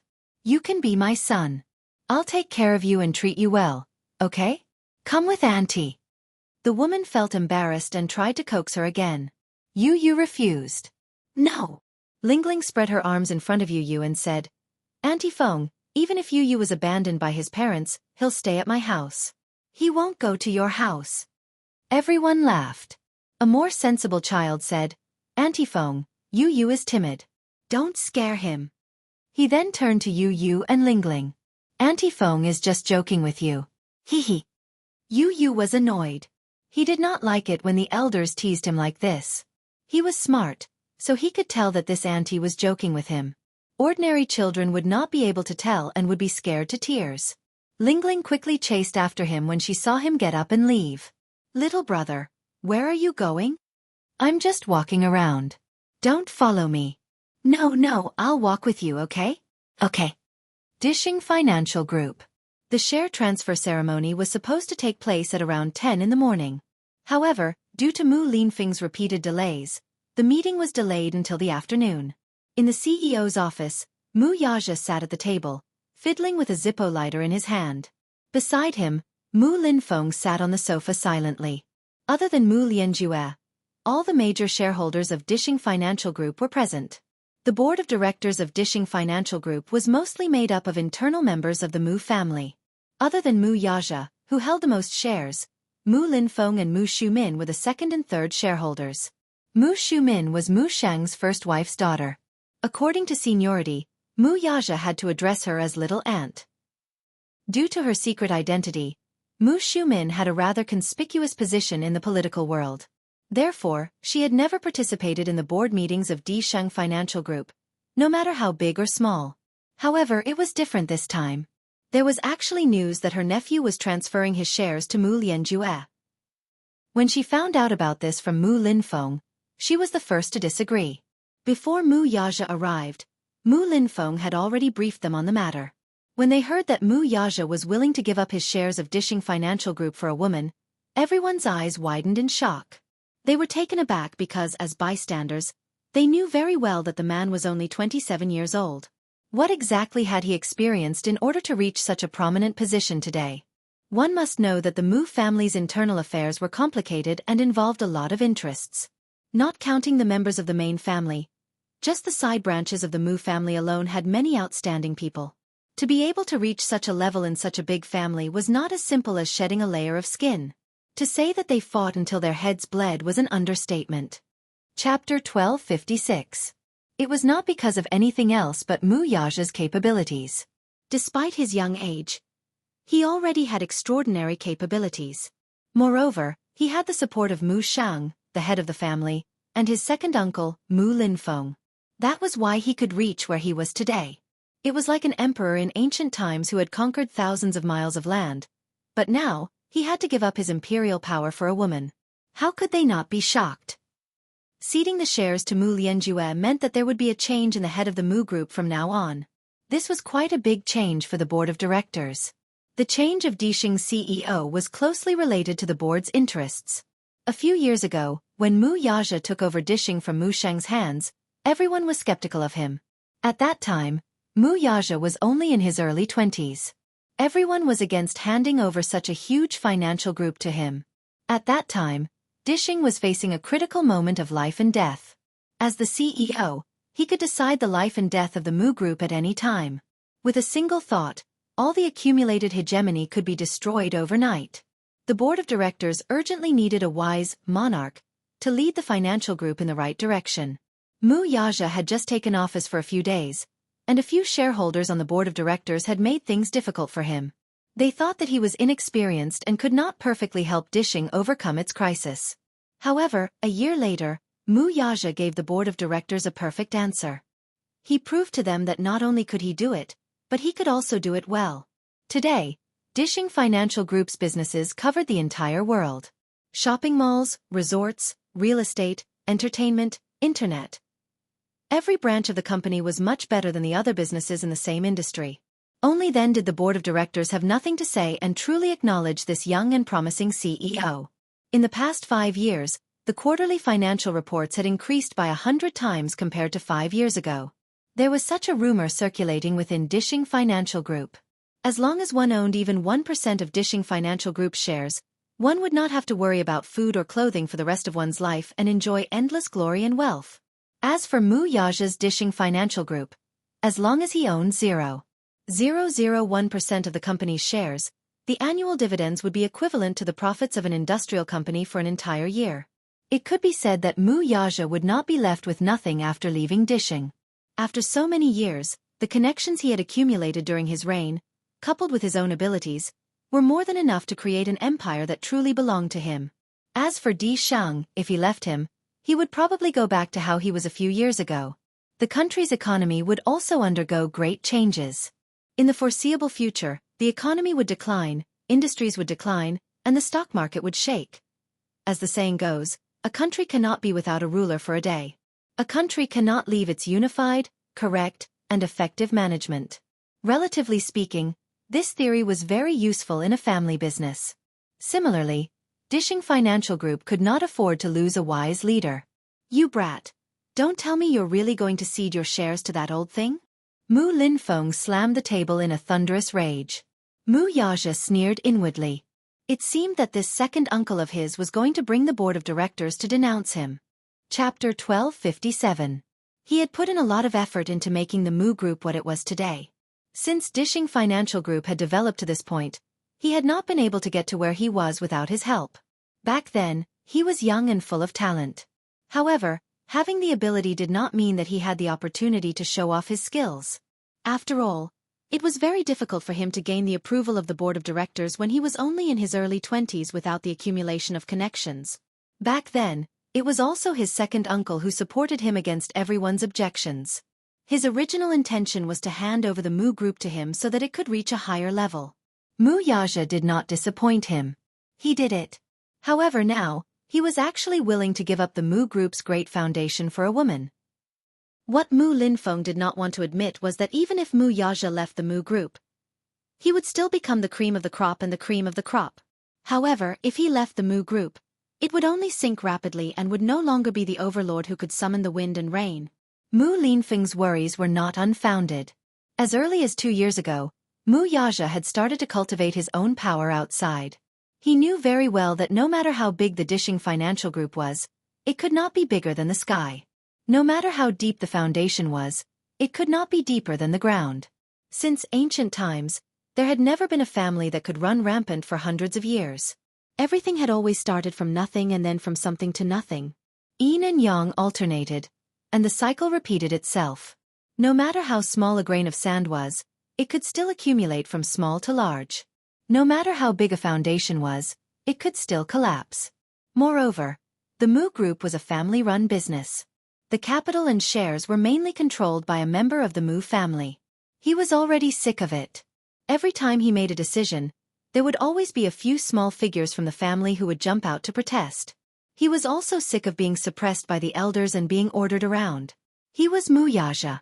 There was no saying that he could not live without the Mu family. Since he could push the Mu Group to the top 6 years ago, he could also build his own empire within 6 years. Moreover, he was such a proud man. Once he grasped the opportunity, he would build the world that belonged to him. In fact, in the past few years, he had been secretly diverting people from his businesses. In the past few years, he had gathered people to form an elite group. If he left the Mu Group, other than a large group of elites leaving with him, he would also take a group of talents that he had cultivated with him. Other than that, he would also ruthlessly cut off a large piece of Di Shang's flesh. After all, that was what he deserved. The Mu family was such a big family. They had outstanding talents, but they also had lazy good-for-nothings. These people were like locusts, gnawing at the monument that he had condensed with all his hard work until it was full of holes. He had already deeply experienced the drawbacks of family-run enterprises. The internal structure of the Mu Group was gradually decaying. He did not want his hard work to be dragged down by these locusts. He, Mu Yaja, would never allow anyone to be above him. Be it Mu Shang or Mu Lianjue. It was still Mu Linfeng. Good. He was so proud. How could he tolerate these people becoming his fetters? As for the kindness that Mu Linfeng had shown him, he was grateful. However, after working hard for him for so many years, it should be enough to repay him, right?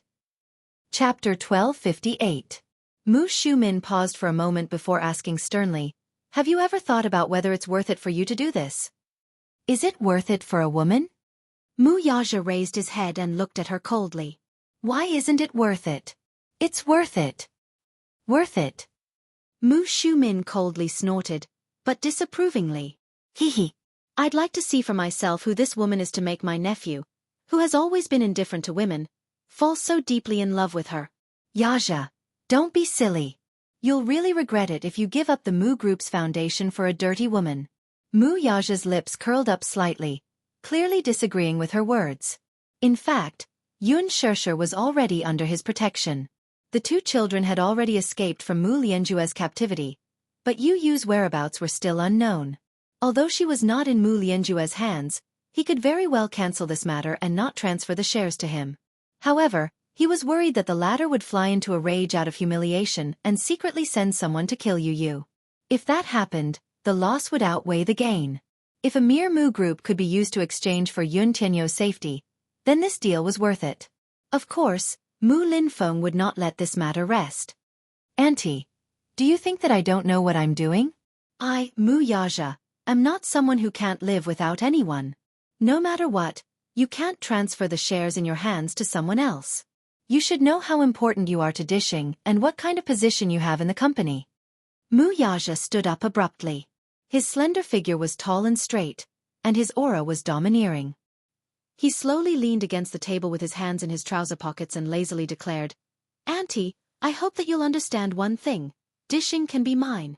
However, I will never belong to Dishing." Mu Shumin was infuriated, but he suppressed his anger and tried his best to calm down as he negotiated with him. "Yaja, I know that you are capable and charismatic. But at the same time, you should also be responsible, right?" Mu Yaja remained expressionless and did not speak. Mu Shumin became even more anxious. However, due to her status, she had to maintain a certain attitude. Thus, she maintained a reserved demeanor from beginning to end. Mu Linfeng slammed the table and stood up. "Give up. I will never let you play with our hard work like this. There is only one CEO in Mu Group, and it can only be you. Yaja, listen to me. I've been through this before. When I was young, I was as impulsive as you. But second uncle knows your ambition and your courage. However, things like women will only become your fetters. You shouldn't be so impulsive because of a woman." "Women? Something like that?" Mu Yaja furrowed his brows all of a sudden. His gaze was as cold as an iceberg crashing into it. Chapter 1259. Mu Linfeng ignored his expression and said coldly, "I understand. You're not young anymore, and it's time for you to start a family. However, you should be clear about your status. You can have women, but they can't be those indecent ones. I'll find a few more women for you another day.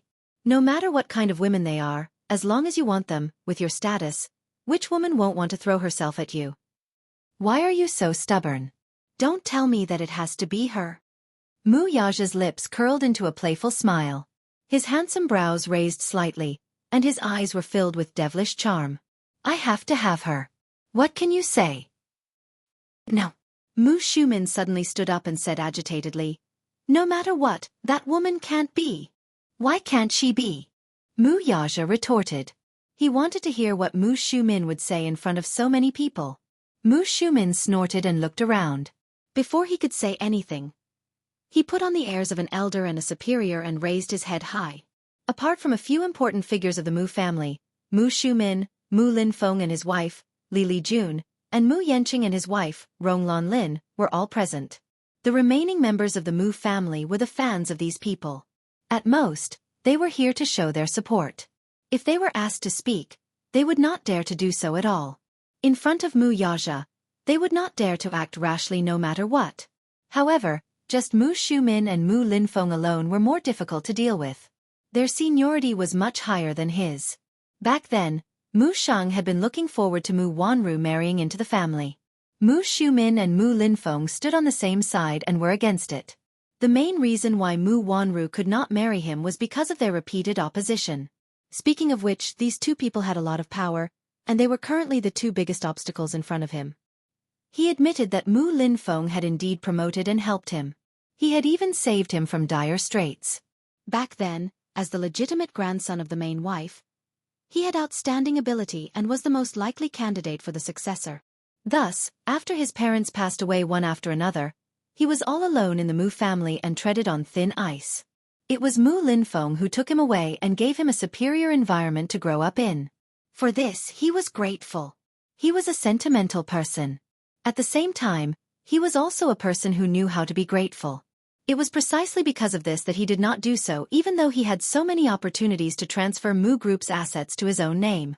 However, as time passed, he gradually realized that Mu Linfeng's care and support for him wasn't pure. There seemed to be a motive behind it, and it was as if he was using him. He was very unhappy about this. Although he did not show it, in the past few years, he gradually rebelled against Mu Linfeng's orders and no longer obeyed him. Mu Linfeng must be wary of this and was secretly dividing the board of directors. Those little tricks could not be hidden from him at all.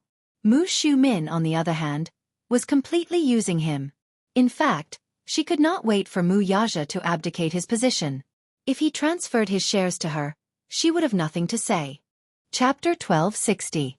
Mu Xiumin's original intention was for Mu Yaja to be the head of the family for a few years while secretly carving up the family's assets. When the time came, she would push Mu Yaja out of his position and let her son take it. However, it was clearly not the right time for Mu Yaja to give up his position.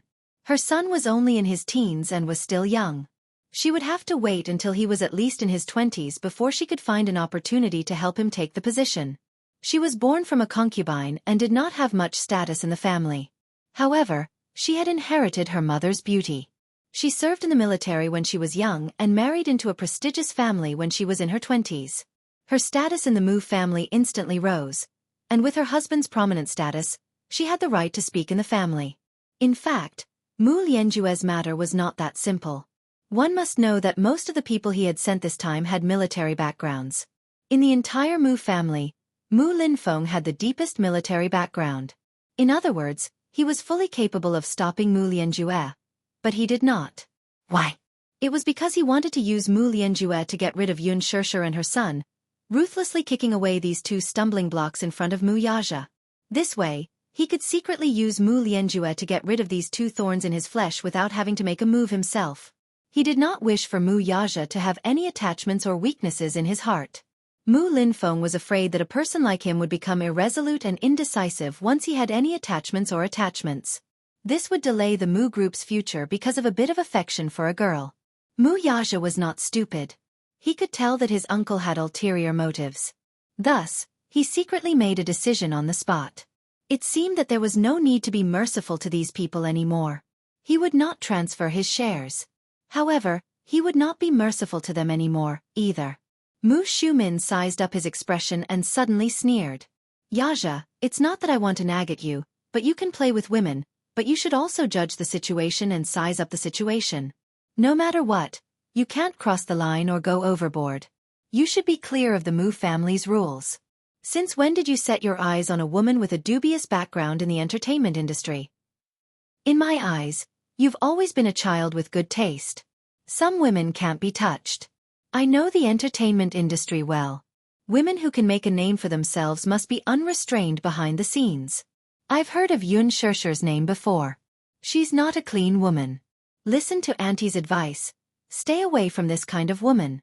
Play with other women. Play. Mu Yaja coldly tugged at the corner of his lips as his eyes turned frosty. Auntie, you're mistaken about something. He was serious when it came to Yun Shishir. He was not just playing around with her. Mu Xiumin was surprised to hear that. What is it? Speaking of which, I happen to have something to announce to the few elders. Mu Yaja suddenly turned around and sat down on the sofa. Facing the few important figures of the Mu family, he announced, previously, the Mu group announced a media conference, but due to some unforeseen circumstances, it has been postponed again and again. After this is over, regardless of whether I'm the CEO of the Mu group or not, I will announce my marriage at this media conference. Marriage announcement? Chapter 1261. Mu Xiumin widened her eyes in shock. Who are you planning to announce your marriage to? She suddenly guessed something. Don't tell me it's that Yun Shusher? Yes, I've decided to announce my marriage to her. He crossed his legs elegantly, and his domineering aura swept through every corner of the office. Mu Yaja coldly swept his gaze across the room and said in a cold voice, I know this is a sudden announcement, so I'm informing all of you first. No way. Mu Xiumin was the first to stand up and reject him, sizing him up in disbelief. Her face, however, was filled with unconcealable disappointment and heartache. She initially thought that her nephew was just toying with that woman, but even if it was just a game, she would not allow it. She did not expect him to say something so shocking, saying that he would announce his marriage to her at a media conference. This news was too shocking. That kind of woman will never be able to step into the Mu family's doorstep. Yaja, are you crazy? If you marry that woman, what will the outside world think of us? I heard that she's the woman who was your surrogate 6 years ago. I also heard that she gave birth to 2 children back then, and in the past 6 years, she secretly hid one of them. This is clearly a conspiracy. To think that you're so smart, can't you see that she's planning to use her son as a bargaining chip to marry into the Mu family? She should take a look at her status and see if she's worthy of the title of the Mu family's young mistress. That kind of woman isn't even fit to carry my shoes. Mu Xiumin knitted her delicate brows. Her heavily made-up face was filled with disdain and contempt. She had always been prejudiced against women in the entertainment industry. She always felt that they were dirty and cheap, and that they would do anything to climb the social ladder. Therefore, in her eyes, Yun Shusher was the same. Mu Linfeng's face darkened as he expressionlessly said, Yaja, second uncle should also think that you should start your own family at your age. However, I'm also opposed to this woman marrying into the family. Second uncle's attitude is clear. As long as I'm still alive, I won't allow her to take a step into the Mu family. His tone was firm and unyielding, leaving no room for rebuttal. Mu Yaja scanned the crowd's disapproving looks and sat up straight expressionlessly. His languid posture resembled that of an elegant emperor. His expression was leisurely and indifferent as he slowly parted his thin lips. Announcing my marriage to all of you is out of respect for all of you. I'm just informing the elders of the Mu family. It doesn't mean that you have the right to stop or interfere. Have the right to interfere. I'm your aunt. As your elder, don't I have the right to ask about your marriage? Chapter 1262. I dote on you, so I can't just watch you marry a slut. Can you understand Auntie's good intentions? Besides, this woman wants to use the child to blackmail you. Hee. Dream on. I'll put it this way. Mu Yichen's child will be acknowledged by the Muse. However, we won't acknowledge Yun Shusher's son. She can forget about bringing that little b*** RD into the Muse house. Little b** RD? Mu Yaja narrowed his eyes dangerously. Mu Xiumin was startled. She was well aware that she had been too agitated. So much so that she had blurted out some words without thinking. She was extremely vexed for a moment. So she fiercely bit her red lips and stopped talking. Mu Linfeng glared at her angrily, too. She called Yun Tianyu a little b** road. Was she not insulting the Mu family? No matter how useless Yun Tianyu was, the blood of the Mu family still flowed in his veins. Mu Yaja smiled and retorted coldly, What's wrong, Auntie? I'm the one marrying her. It's not up to you to worry about my woman, is it? How is it not up to me to worry? Mu Xiumin's tone turned sharp when she saw the sarcasm in his words. Yaja, oh Yaja, I think you're getting more and more. How dare you say such disgraceful words? Are you blind? You don't want a good woman, but you want a shady woman? You can afford to lose face, but the Muse can't. It's fine if you don't do something stupid, but you implicate the rest of the family. They can't even raise their heads after you. Dishing's CEO is actually marrying a showbiz actress as his wife. Just thinking about it makes me blush. As Mu Xiumin spoke, she sneered and said, "Moreover, why don't you think about your current status? Yes, you're the strongest candidate for the Mu family's head, but I hope you're clear that you're just a candidate and have yet to ascend to the position of the family head. Don't lose your position because of a woman. The loss outweighs the gain." That's right, Yaja. Don't let your emotions get the better of you. You're being too impulsive. Mu Yaja raised his eyebrows slightly. Don't tell me that since I'm the head of the family, I have the final say in this marriage? We'll talk about it when you become the patriarch. Mu Xiumin sneered coldly. Out of the corner of his eye, he caught a glimpse of Mu Yaja's subtle movements. He clasped his hands together. His left index finger and thumb were rubbing something carefully. Mu Yaja opened his eyes, his aura intimidating. Mu Xiumin suddenly widened his eyes and looked over. She suddenly noticed the ruby ring he wore on his right thumb. Inside the ruby ring is the Mu family's emblem. A dragon seal that pierced through the clouds and swallowed the heavens. That's the Mu family's family tattoo that has been passed down for generations. The possession of this ring means the possession of the Mu clan's supreme power. Only the head of the Mu Jia can have this ancient ring that has been passed down for hundreds of years. Mu Xiumin's eyes suddenly widened. Mu Linfeng followed her astonished gaze and could not help but be shocked as well. When the crowd saw the ancient ring on his hand, their faces stiffened, and their eyes could not help but be filled with reverence. When did this happen? Mu Xiumin could not even speak coherently. Mu Yaja did not even raise his eyebrows and remained silent. Chapter 1263. From today onwards, he would officially become the head of the Mu family. Mu Linfeng was also shocked speechless. Mu Yaja's lips curled into a mocking smile. As you can see, I'm now the head of the household and the most powerful person in the Mu family. I don't want to hear anyone say otherwise about who I'm marrying. Everyone fell into a strange silence. No one dared to speak. Although Mu Xiumin could not suppress his anger, he did not know what to say. Mu Linfeng said gloomily, "Let me ask you again. Do you really want to marry that woman? Must you marry her?" "Second uncle, I've already made my stance clear. No matter how much you ask, it's useless." Mu Yaja raised his chin arrogantly. His attitude was arrogant and insufferably arrogant. "Second brother, pay attention to your words. Is this the attitude you should have when speaking to your second uncle? How can marriage be a trifling matter? I'm also considering this from your perspective. It's fine if you don't appreciate my kindness, but you're still acting so overbearing." Mu Yenqing spoke up from the side. Mu Yaja swept a cold glance over. His eyes were sharp and contained a sharp warning. "You have no right to criticize my decisions. Who are you to talk to me like that?"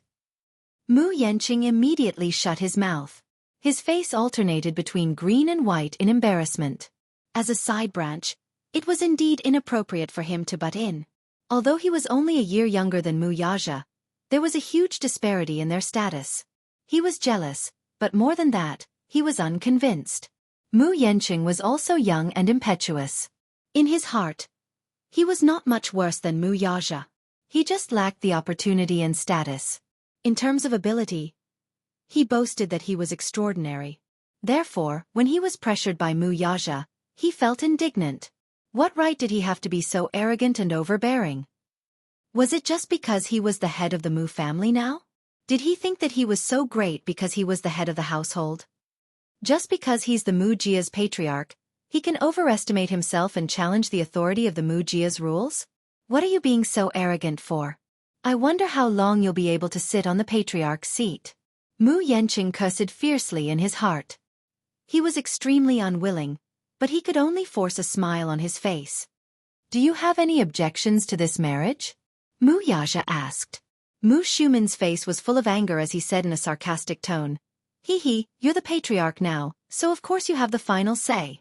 I just feel that your second uncle really made a mistake back then. Why did he support you? Now that you're in power, you're going to drag the entire clan down with you." Mu Yaja's cold gaze swept over and landed on Mu Xiumin's body. The hidden sharpness in his gaze was enough to stab her. Mu Xiumin was immediately enraged by his stare. "Why are you glaring at me?" You don't know the immensity of heaven and earth. Do you really think that you can do whatever you want just because you're the patriarch? No matter what, I'm still your aunt. Don't be too self-righteous. Humph. I hope that's the last time you say those words just now. Don't let me hear them again. Are you threatening me? Mu Shumin stood up agitatedly. Shumin, stop talking. Just let him go. He'll regret it sooner or later.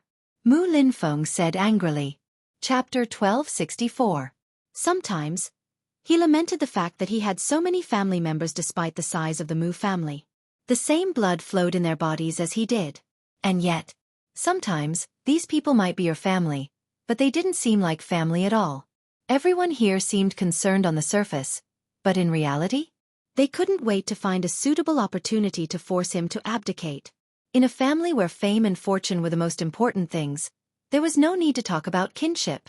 Since they didn't give him any face, it was ridiculous to expect him to care about kinship. Mu Yaja said coldly, "Second uncle, I've never regretted my decisions.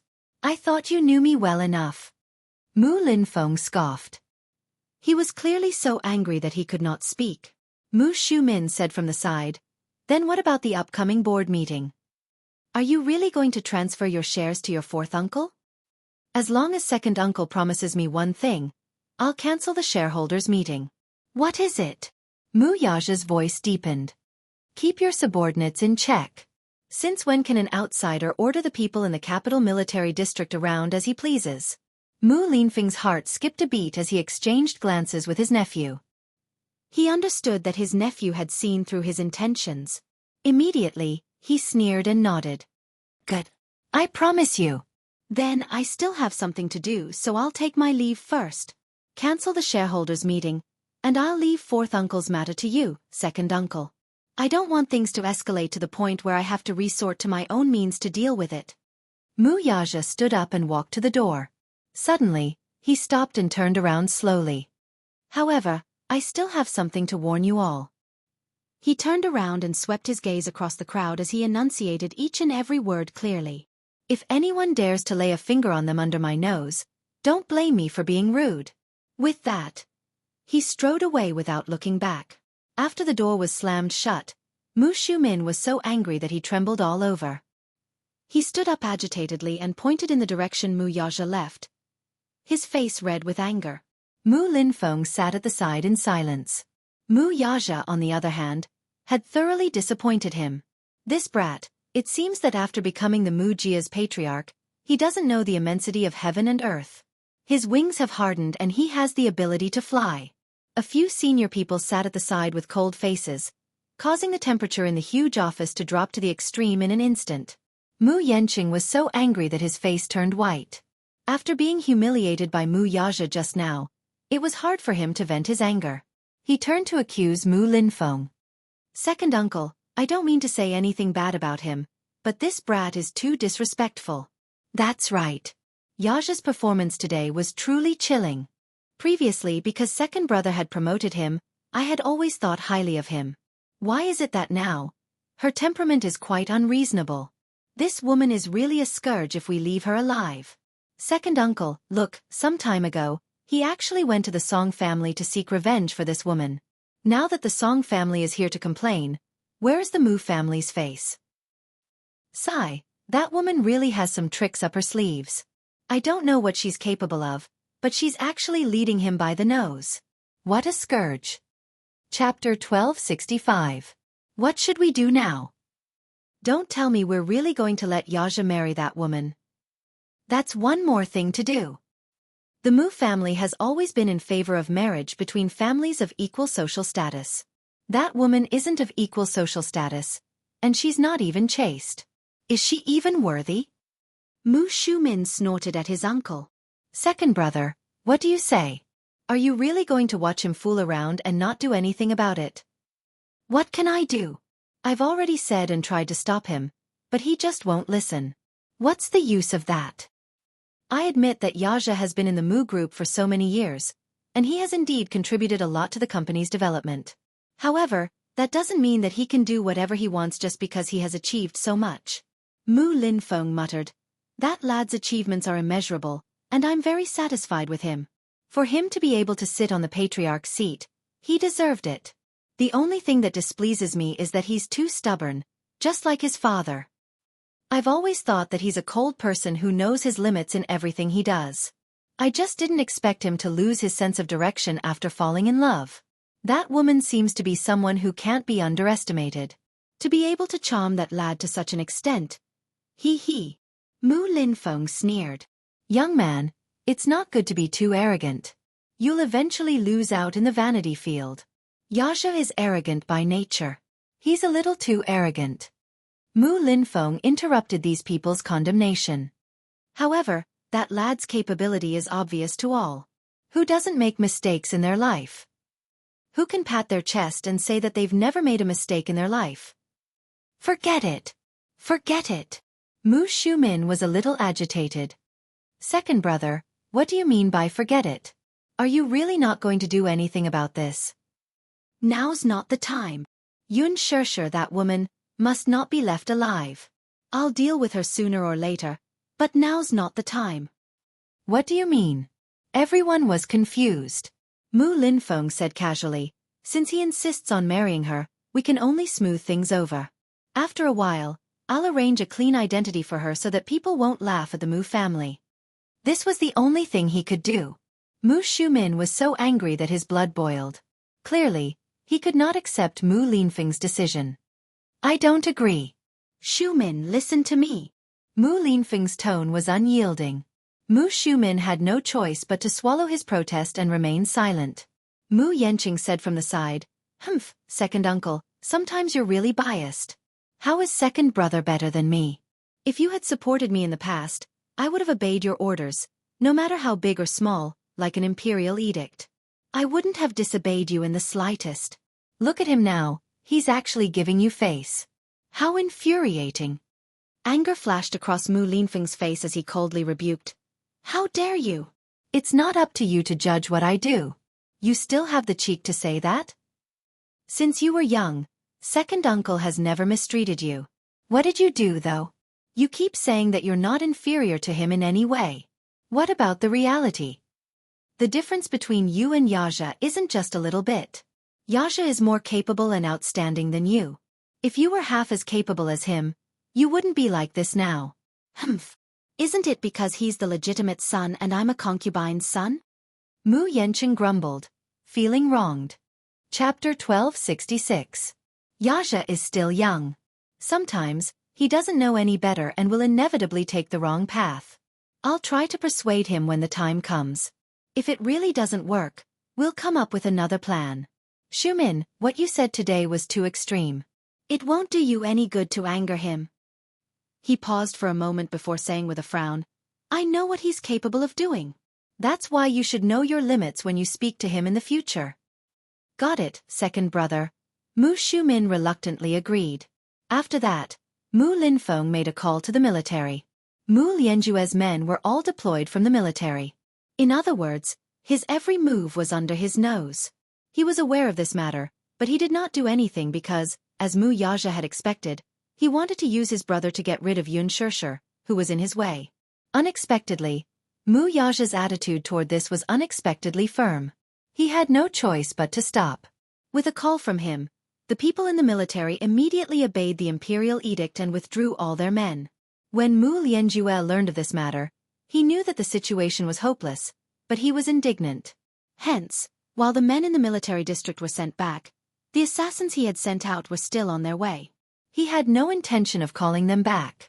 Mu Yaja had caused him to suffer greatly, so he had to give him a taste of his own medicine. The sky gradually darkened. Yu Yu sat on the mountaintop, bored to death. Zhao Linghua was still chattering in his ear, but he chose to automatically block her. She did not seem to have any intention of stopping. Yu Yu finally could not hold it in any longer. Aren't you tired? What? Aren't you tired of talking all the time? She stuck her tongue out and smiled. Now that you mention it, I'm a little thirsty. Thus she pulled his hand. Let's go. I'll bring you to quench your thirst. Yu Yu was reluctant, but she was too strong for him to do so. She jogged happily with him and came to a mountain pass. Walking down a long flight of stone steps, Yu Yu suddenly saw a jade green color. His curiosity was piqued. He raised his head and looked around. At the foot of the mountain, there was a green mountain spring. It was a natural spring. At a glance it was green and clear, so clear that the bottom could be seen. Let me tell you a secret. The spring water here is called Holy Mother Spring. The spring water is very, very sweet. You can drink it directly. Every household in the village drinks the water from here. Yu was surprised. You can drink it directly? He couldn't be blamed for feeling strange. Nowadays in the city, the pollution was getting worse day by day. Not to mention the spring water, even the small rivers were horribly polluted, and the stench was overwhelming. Although the government had spent a lot of money to clean up the environment, there were no results. The smog was getting heavier and heavier. The river water was also getting more and more turbid. In his entire life, this was the first time he had seen a spring that was so clear and green. Lingling walked to the side of the spring, scooped up a handful of spring water, leaned her face in, and drank a big mouthful. When Yu saw this, he imitated her and scooped up a handful of water to taste. It was indeed sweet. Isn't it very sweet? Lingling asked triumphantly. Yu nodded and drank a few more mouthfuls. Apart from the sweetness, the spring water slid down his throat. That taste was very satisfying. Chapter 1267. Let's go. It's getting late. Let's go back for dinner. Yu could not help sighing inwardly. Time was passing so slowly. He wished that tomorrow would arrive sooner so that he could contact his family and return home as soon as possible. It would be great if he could grow a pair of wings. He could then fly back to his mommy's side. As he lamented, Yu and Lingling returned to the Zhao family's house. Dinner was ready. Yu glanced at the table. The dishes were simple and plain, but they were all homegrown vegetables and rice. Sometimes, he envied such a peaceful and simple life. Yu lamented again. After thanking Zhao Xiongjuan and Li Ru, he picked up his bowl. His eating posture was so elegant that it was truly astounding. Li Ru could not help praising. Ah Jun, look, the children in the city are indeed different. Look at his eating posture. He's just like a young master, so elegant and polite. With that, she did not forget to admonish Lingling and Daodu. Look at you too. You should learn more from him. Lingling stuck out her tongue indignantly and buried her head in eating. After finishing his meal, Yu put down his bowl and chopsticks and thanked them again. Thank you, Uncle and Auntie, for preparing such a delicious dinner for me. I'll remember your kindness when I get home. Hey, child, why are you being so polite? Li Ru's heart was filled with sweetness when she heard this. Yun Tianyu was serious about this, though. His mommy had taught him since he was young that he should remember the kindness of a drop of water. When he got home, he would think of a way to repay this family handsomely. At night, there were only a few small rooms in the Zhao family's house. Usually, Daodu and Lingling slept on the same bed. Now that Yu was here, they could only suffer and squeeze together with the three children. Yu was not used to beds. The Zhao family's bed was especially hard, so he did not sleep well. He tossed and turned in bed and only fell asleep in the middle of the night. In the middle of the night, Yu was half awake when he suddenly heard a commotion outside the door. Yu was awakened by the noise and saw Li Ru running in with her hair disheveled. Without saying anything, she picked up one child in each hand and woke Lingling up. She lowered her voice and said, Lingling, wake up! Come with me! Lingling had a confused look on her face. She was half awake, but she subconsciously listened to Li Ru and ran behind her. Li Ru carried Yu and Daodu in each of her arms while Lingling followed behind her. She ran up the mountain with the three children in tow. What happened? Lingling followed behind Li Ru, panting heavily. She rubbed her sleepy eyes with one hand, obviously confused. Just now, in the middle of the night, she suddenly heard the courtyard door outside her house being kicked open. She immediately got up from the bed and rushed to the door with Zhao Xiongjuan, only to see a few men in black walking in. Their first words were, "Where's the child?" Child? Li Ru did not understand. What child? Who are you? Don't play dumb. Hand over the child you saved today. They followed the trail all the way here. Just as they arrived at the village, they heard that this family had saved a child from the mountains. The child was about 7 or 8 years old and was covered in blood. They were certain that this child was the one they were looking for. Zhao Xiongjuan immediately realized that these people did not come with good intentions, so he quickly ordered Li Ru to take the child and escape from the back door, leaving him alone to deal with them. Chapter 1268. Zhao Xiongjuan immediately realized that these people were not friendly, so he hurriedly instructed his wife to run from the back door with the children, leaving him alone to hold them off. The woman, who was flustered, did as she was told. She ran to the room with her hair disheveled. Carrying Yu Yu in one hand and Daodu in the other, she woke Lingling up and ran out from the back door with the 3 children. There was a very secluded mountain path at the back door of the Zhao residence, which led up the stairs. At this time, it was dark and windy. The night wind in the mountain forest was especially strong. It whistled like a knife, stinging one's cheeks. Li Ru ran in a panic, not knowing how far she had run with the children in her arms. As a farmer's woman, she had amazing physical strength because she had been doing farm work since young. Yu Yu and Daodu were very thin, so they did not weigh much in her arms. Lingling, on the other hand, was still young. After running a few miles on the mountain path behind her, she staggered and became a little unsteady. Amma! Amma, what's wrong? What happened? Lingling shouted in panic as she ran behind her. Even if her heels were sore, she did not stop running. Yu Yu remained silent throughout the journey. He lay on his mother's shoulder and looked in the direction of the Zhao residence from time to time. Suddenly, an ominous premonition arose in his heart. Could it be that Mu Lianjue's men had caught up with them first? He felt vaguely uneasy. His small hands clenched tightly into fists, and his palms were wet with sweat. Li Ru led them to a secluded temple on the mountain. This temple was old and cold. It had been abandoned for a long time, and no one had taken care of it. Usually, many children would occasionally come to this temple to play. Other than that, there were few people in this area. Li Ru hid in a small house with the children. She put them down, turned around, closed the door, and locked it. Then, she looked outside through the broken window from time to time. Yu Yu looked around. Under the white moonlight outside the window, he could see the dust flying in the air. Perhaps it had been abandoned for too long, for the corners of the room were full of cobwebs. The table was crooked and had fallen to the side, missing an arm or a leg. A musty smell wafted over. The room was cold and damp. Ling Ling, who was barefooted, was shivering from the cold. She walked behind Li Ru and gently tugged at her clothes. Amma! It's so dark here, I'm scared. Shoo! Don't make a sound. Li Ru reprimanded him sternly, and then looked outside the house vigilantly. Yu Yu curled up in a corner, her mind racing. He didn't know what had happened, but when he was half awake, he vaguely heard a gunshot and a fierce kick on the door. Then, Li Ru ran in with her hair disheveled. Without saying a word, she carried him and Lil P and ran to the back room. He guessed that something must have happened. Yu Yu pursed her lips and looked up at Li Ru, only to see that she was still in shock. Her chest was heaving up and down violently, and her eyes were filled with fear. He walked over and placed his little hand gently on her shoulder. This small action seemed to have given her a dose of reassurance. Only then did Li Ru's emotions ease up a little. Auntie, what happened? Chapter 1269. In an instant, all her fears collapsed. She burst into tears. I don't know either. I really don't know what happened. Your uncle told me to bring you guys away first, so I didn't think much about it. She then gave him a rough account of the situation. Upon hearing this, Yu Yu guessed that the assassin sent by Mu Lianjue had caught up with them.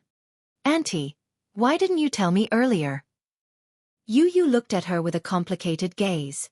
Their target is me. There's no need to implicate you guys. In his heart, he felt grateful and guilty toward Zhao Xiongjuan.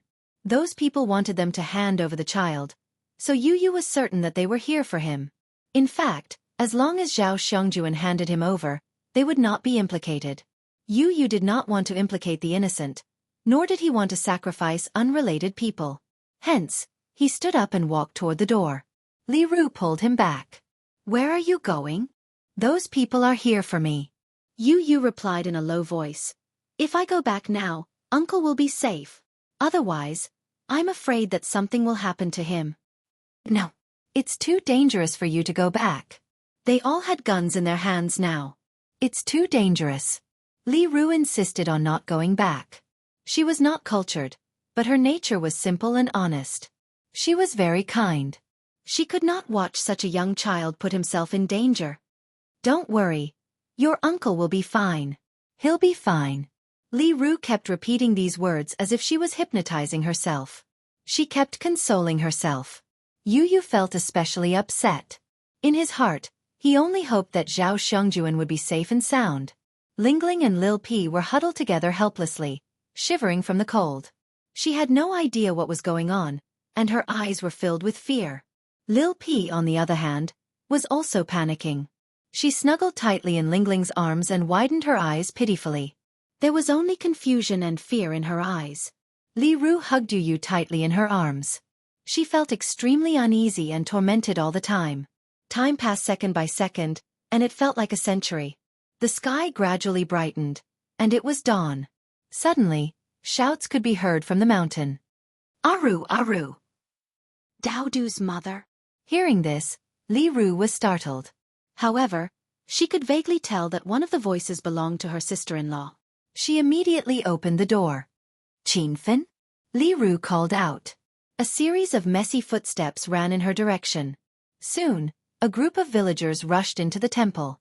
Seeing that it was Li Ru, her sister-in-law rushed over with tears streaming down her face, wailing loudly. "Li Ru, hurry back and take a look. My father, my father." Hearing this, Li Ru became nervous. What happened to his father?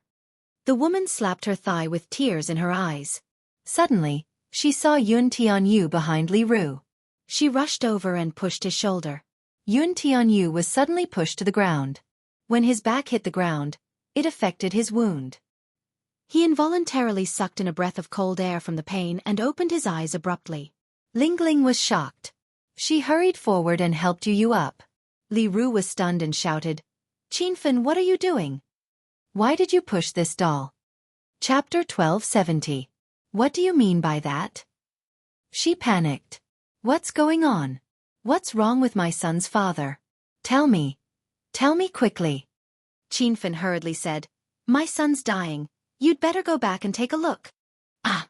She screamed and immediately ran in the direction of the house.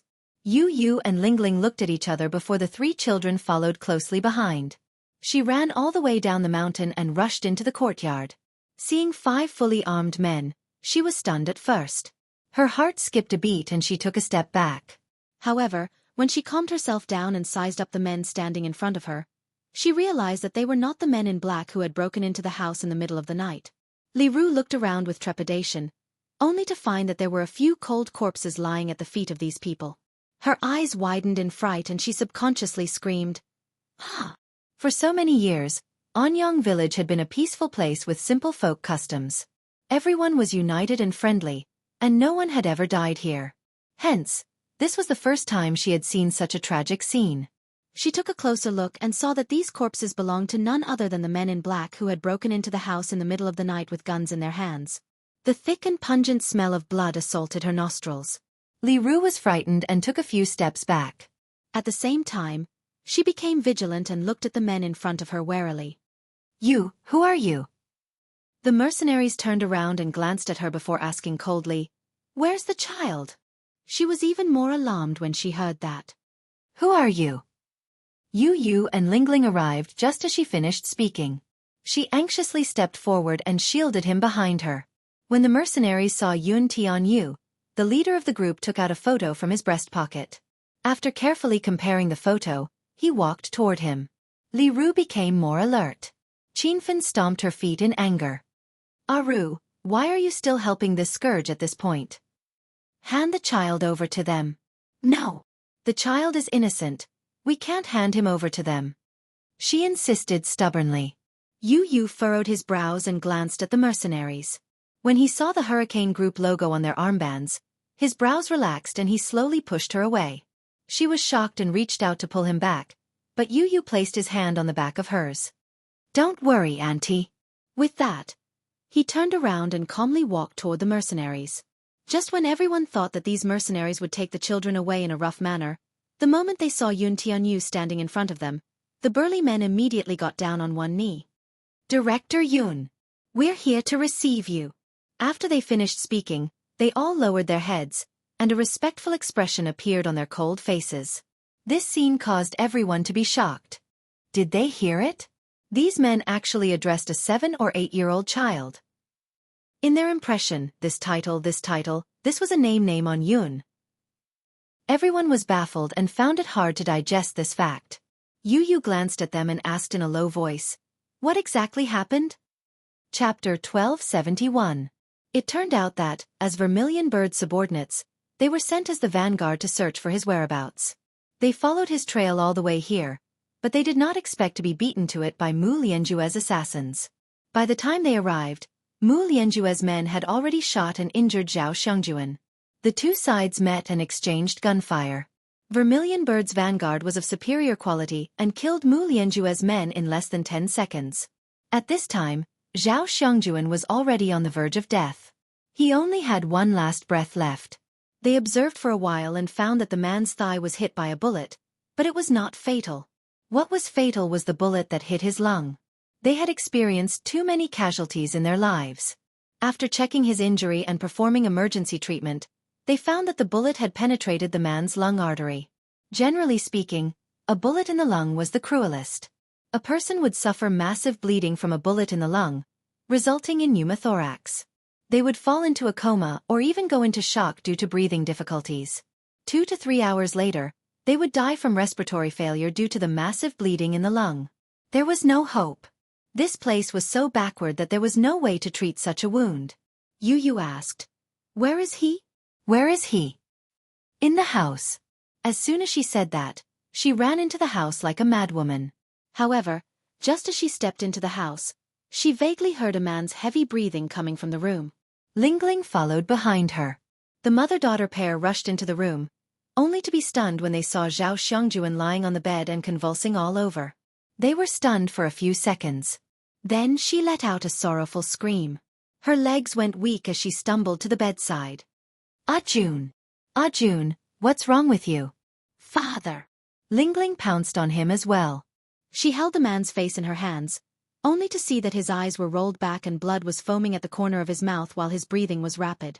He seemed to be dying. This realization was undoubtedly the end of the world for her. She felt as if she was about to be drowned out by an overwhelming fear. It was as if the sky was about to collapse. Zhao Linghua didn't know what had happened. She didn't know why Zhao Xiongjuan was injured, but seeing him constantly coughing up blood, she knew that this was a bad sign. She was so scared that she opened her mouth and began to cry. "Father! Father, what's wrong with you?" "Father!" Amid Lingling's sorrowful cries, Li Ru's body swayed. She almost blacked out and fainted. She held on to the bed, still unable to calm her emotions. She did not know any medical knowledge, but looking at Zhao Xiongjuan's condition, she knew that it was over. He could not be saved. Li Ru's heart was filled with grief. She threw herself onto Zhao Xiongjuan and burst into tears. Li Ru and Zhao Xiongjuan had always been very loving. The two of them were introduced to each other by their families. Li Ru admired Zhao Xiongjuan's honesty, and Zhao Xiongjuan loved her very much. She had also imagined countless scenes of life and death, but she never thought that one day, she would lose him under such circumstances. The most painful thing in the world is the separation of life and death. Chapter 1272. Yu and Lil P rushed into the house and smelled the pungent smell of blood. He walked to the bed and saw the blood on the man's lips. He was stunned. Li Ru was on the verge of breaking down. She hugged Zhao Xiongjuan's shoulders tightly and cried. Lil P surrounded Zhao Xiongjuan and their eyes were red. Yu, who was standing at the side, could not bear it and instantly felt extremely guilty. Daodu glanced at him all of a sudden. He took a step forward, clenched his fists, and punched Yu's body. "Give me back my father. Give him back to me. Give him back to me." Lil P cried and punched him. He was so weak that it was pathetic. Yu did not dodge. He was also very sad. Even he did not expect this to happen. How did this happen? Yu mumbled in confusion. "It's all your fault. It's all your fault." Lil P collapsed on the ground and wailed. He rubbed his eyes and his face was wet with tears. Li Ru and Lil P were also in tears. Red Sparrow received news that the man had been found. She immediately rushed over with her men after receiving the coordinates. It was already dawn. When Red Sparrow arrived, She saw that the Zhao family had already started to prepare for the funeral. People were coming in and out. Li Ru had to pull herself together and start to prepare for the funeral. Zhao Xiongjuan had already passed away. Yu Yu sat at the door with a gloomy face. Red Sparrow raised her hand and gestured for her men to wait for her orders. She walked to Yu Yu and squatted down. President Yun, I'm sorry I'm late. Yu Yu's eyes were gloomy as he lowered his head without saying a word. The vermilion bird was slightly startled. She could not help but reach out and gently place her hand on his shoulder. Yu Yu suddenly raised his hand and held her hand tightly. President Yun. Red Sparrow was stunned and looked at him in surprise. Colonel Vermilion Bird, where have you been? Yu Yu gripped her fingers tightly and looked up with a cold expression. Her clear eyes showed no emotion. There was only coldness. Why can Mu Lianjua's men chase us here but you can't? Yu Yu's voice was cold. He looked at her angrily and reprimanded. Tell me the reason. The vermilion bird was stunned. Although this child was young, the aura he exuded was extremely oppressive and domineering. She was slightly shocked. Are you really going to give your all in this operation? Yu Yu said coldly. Don't tell me, Colonel Suzaku, you're worse than those people? I'm very disappointed in you. I'm sorry, President Yun. This time, it's my fault. Vermilion Bird lowered her head in guilt. Yu Yu said mercilessly, reflect on yourself when you get back. Red Sparrow said firmly, yes. She carefully observed his expression and asked in a low voice, President Yun, I'll bring you back now. No. Yu Yu replied. Yu Yu sighed. I'll go back after attending the funeral. She replied. Okay. The news reached the Mu family. Mu Yaja was relieved to know that they had found Yun Tianyou's whereabouts.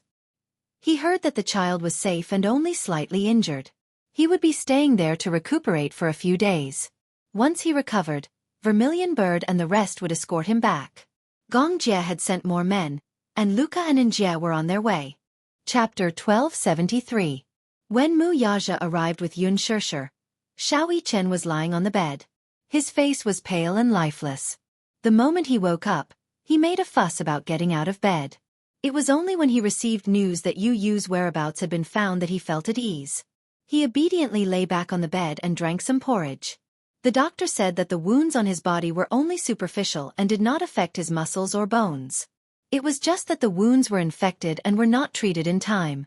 As a result, they became inflamed and caused a high fever. Fortunately, Xiao Yichen's physical fitness was strong. After a night of rest, his fever quickly subsided. As for the reason why he fainted, it was because he had exhausted too much of his energy. He only recovered some of his vitality after taking a few bottles of nutrient fluids. The doctor could not help but marvel at this child's good physique. Yun Shirshir walked into the ward and slowly walked to his bedside. She lowered her head and carefully sized up Mu Yichen's pale face. Mu Yichen heard movement and slowly opened his eyes. When he saw Yun Shirshir, his cracked lips moved and two words escaped from his mouth. Mommy! His eyes instantly reddened. When the mother and son met again, it felt like a lifetime had passed. They had been apart for a few days, but it felt like a century had passed. Yichen! Yun Shirshir gently hugged his shoulders with reddened eyes. She did not dare to use too much strength for fear of hurting his wounds. When she thought of how he had suffered so much because of her, her heart ached even more. She was so sad that tears fell from her eyes. I'm sorry. Yichen, I'm sorry. Xiao Yichen tried his best to open his eyes wider. He lifted his heavy hands and hugged her shoulders. Mommy, I'm back. Yun Shirshir hugged him a little tighter and choked out. Xiao Yichen, Mommy missed you so much. Little Yichen's expression changed a little as his eyes reddened all of a sudden. He could not hold back the tears that he had been desperately trying to hold back, and they gushed out of his eyes. He hugged her even tighter and rested his head on her neck. He said sadly, Mommy, Xiao Yichen missed you too. Mu Yaja slowly walked to the bedside and sat on his side. He wrapped his long arms around the mother and son and pulled them into his embrace. The three of them hugged each other tightly. For the first time in his life, Mu Yichen had the urge to cry. He had never felt this way before.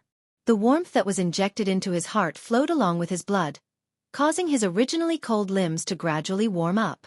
Xiao Yichen suddenly raised his head and smiled at Mu Yaja. Daddy, Xiao Chen listened to me and protected mommy and little brother well. Mu Yaja looked at the little fellow with a complicated expression. He looked at his pale face. He did not know what the two children had gone through along the way. Even Xiao Chen, who had always been strong, was exhausted. For a moment, he had mixed feelings. Relief, pity, guilt, and self-blame. All of them welled up. Looking at Xiao Chen's proud little face, Mu Yaja could not help but laugh. This little fellow. He did not disappoint him. At such a young age, he already had such great responsibilities. Therefore, he was not stingy with his praise. Xiao Chen, you did well. When Xiao Chen heard this, he could not help but smile in surprise, revealing his neat, snow-white teeth. Chapter 1274. Daddy rarely praised him. No matter what he did, he rarely received Daddy's approval and praise. This was just a few pieces, but it was undoubtedly the highest praise for him. Xiao Chen was greatly encouraged. What do you think? Mu Yaja's eyes flashed with a smile, but his gaze was full of admiration and approval. Mu Chen's face couldn't help but turn slightly red. To him, Mu Yaja's praise was the highest praise for him. In his heart, he felt a little bit of a sense of accomplishment because he received Mu Yaja's approval. Daddy, this is what I should be doing. Protecting mommy is also my responsibility, isn't it? He licked his dry lips and suddenly smiled as he said that. Mu Yaja couldn't help but reach out and ruffle his hair lovingly. The warmth from his palm was so real. Mu Chen was extremely greedy for this warmth and closed his eyes contentedly. Daddy, mommy, when are we going to bring little brother home? Yun Shishir gently rubbed his little hand and gently coaxed. When you're better, we'll bring you home together, okay? Mu Chen immediately said, I'm already better, there's no problem. I can get out of bed and walk around. Yun Shishir didn't know whether to laugh or cry. She reached out and scratched his upturned nose bridge with her finger. She rebuked. Little idiot, you're so badly injured. You should rest in bed for a few more days. Okay? Mommy will accompany you. Mu Chen was a little happy. When he heard that Yun Shishir wanted to accompany him, his face couldn't help but turn red. He was a little shy. At the same time, it was a dreamlike surprise. Growing up, he didn't lack for anything. Basically, no matter what he wanted, he could have it all with just a word. As the future successor of the Mu family, he was born with a golden spoon in his mouth. Since then, he had been doted on by everyone. Everyone in the Mu family revolved around him. Naturally, he didn't lack anything. If he had to say what he lacked, the only thing he lacked was companionship. Sometimes, he really envied children of the same age who could have so much companionship. When he first entered kindergarten, Mu Chen had to admit how jealous he was when he saw the children running towards their parents who had been waiting outside the school for a long time and throwing themselves into their arms. Every time this happened, he would imagine when he would be able to see his daddy and mommy standing together at the school gate, patiently waiting for him. But every time, he was greeted by a cold car. What he wanted was the company of his parents.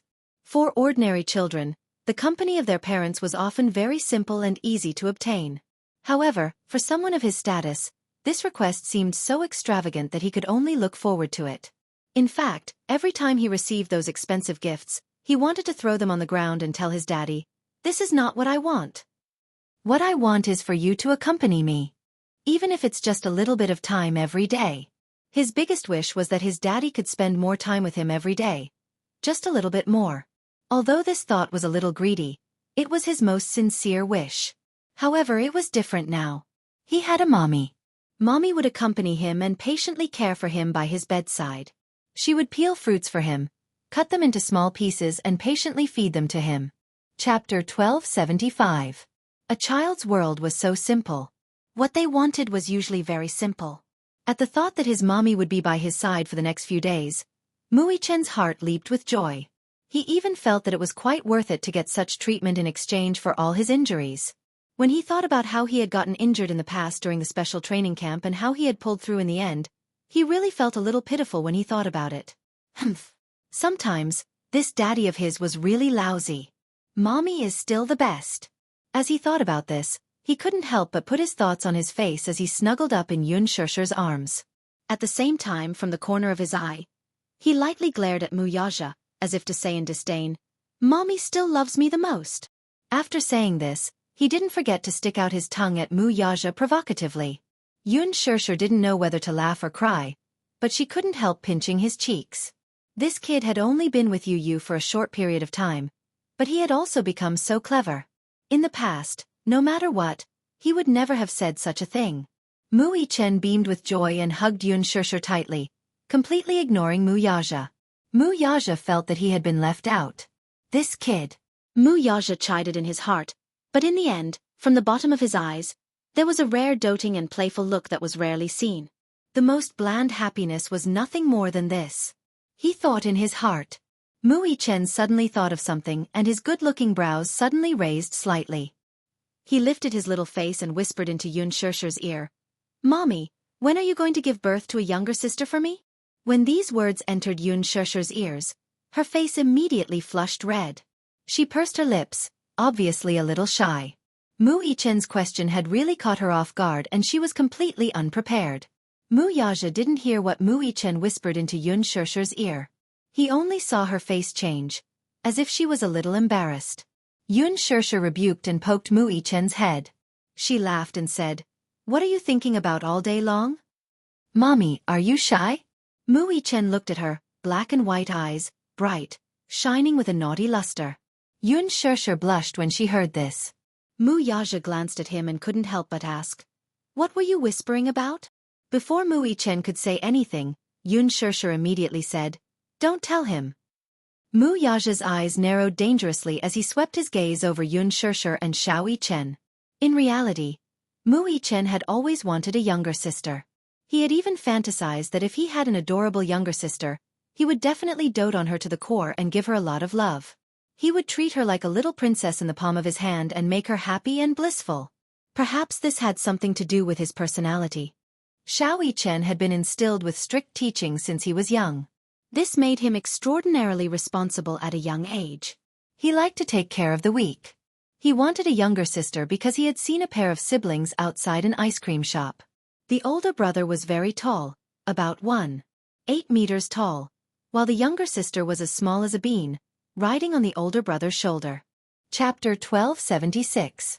However, it wasn't difficult for him to see her dependence on her brother.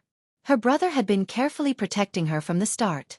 The doting and gentle look in his eyes made the entire scene seem very loving. He was extremely envious. He really wanted to have a younger sister like her. Then, he could also dote on her, protect her, and accompany her as she grew up. This was Xiao Yichen's ultimate dream. He thought that if he had a younger sister, he would definitely be a successful and responsible older brother.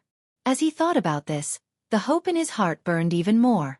He looked at Yun Shirshir with great expectations. It was as if he was saying, "Mommy, give birth to a younger sister. I want a younger sister."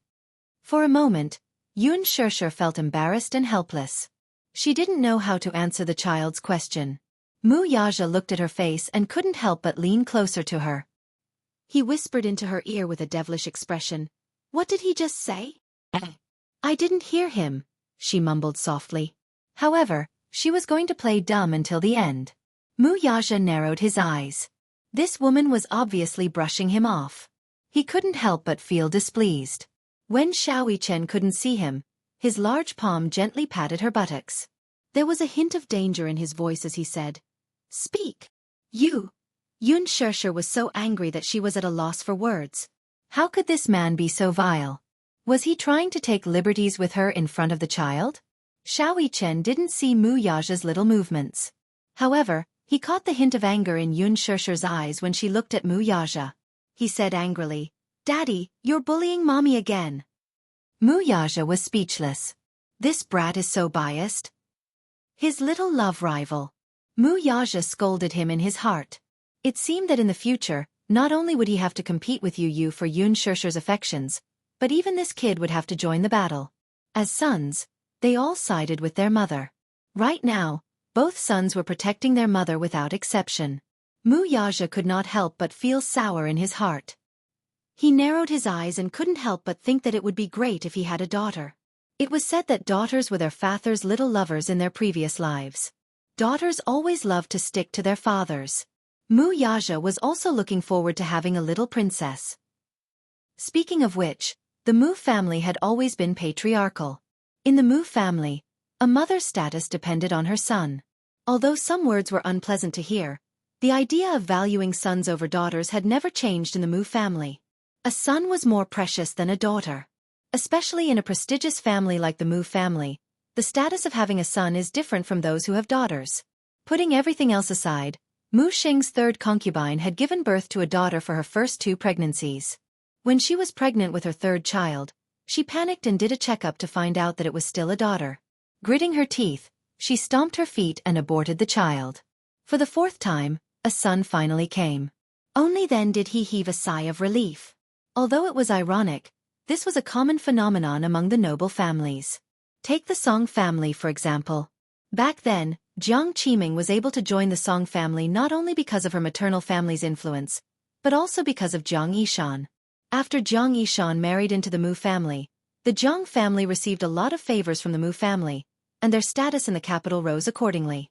After Jiang Qiming joined the Song family was dissatisfied with this daughter-in-law.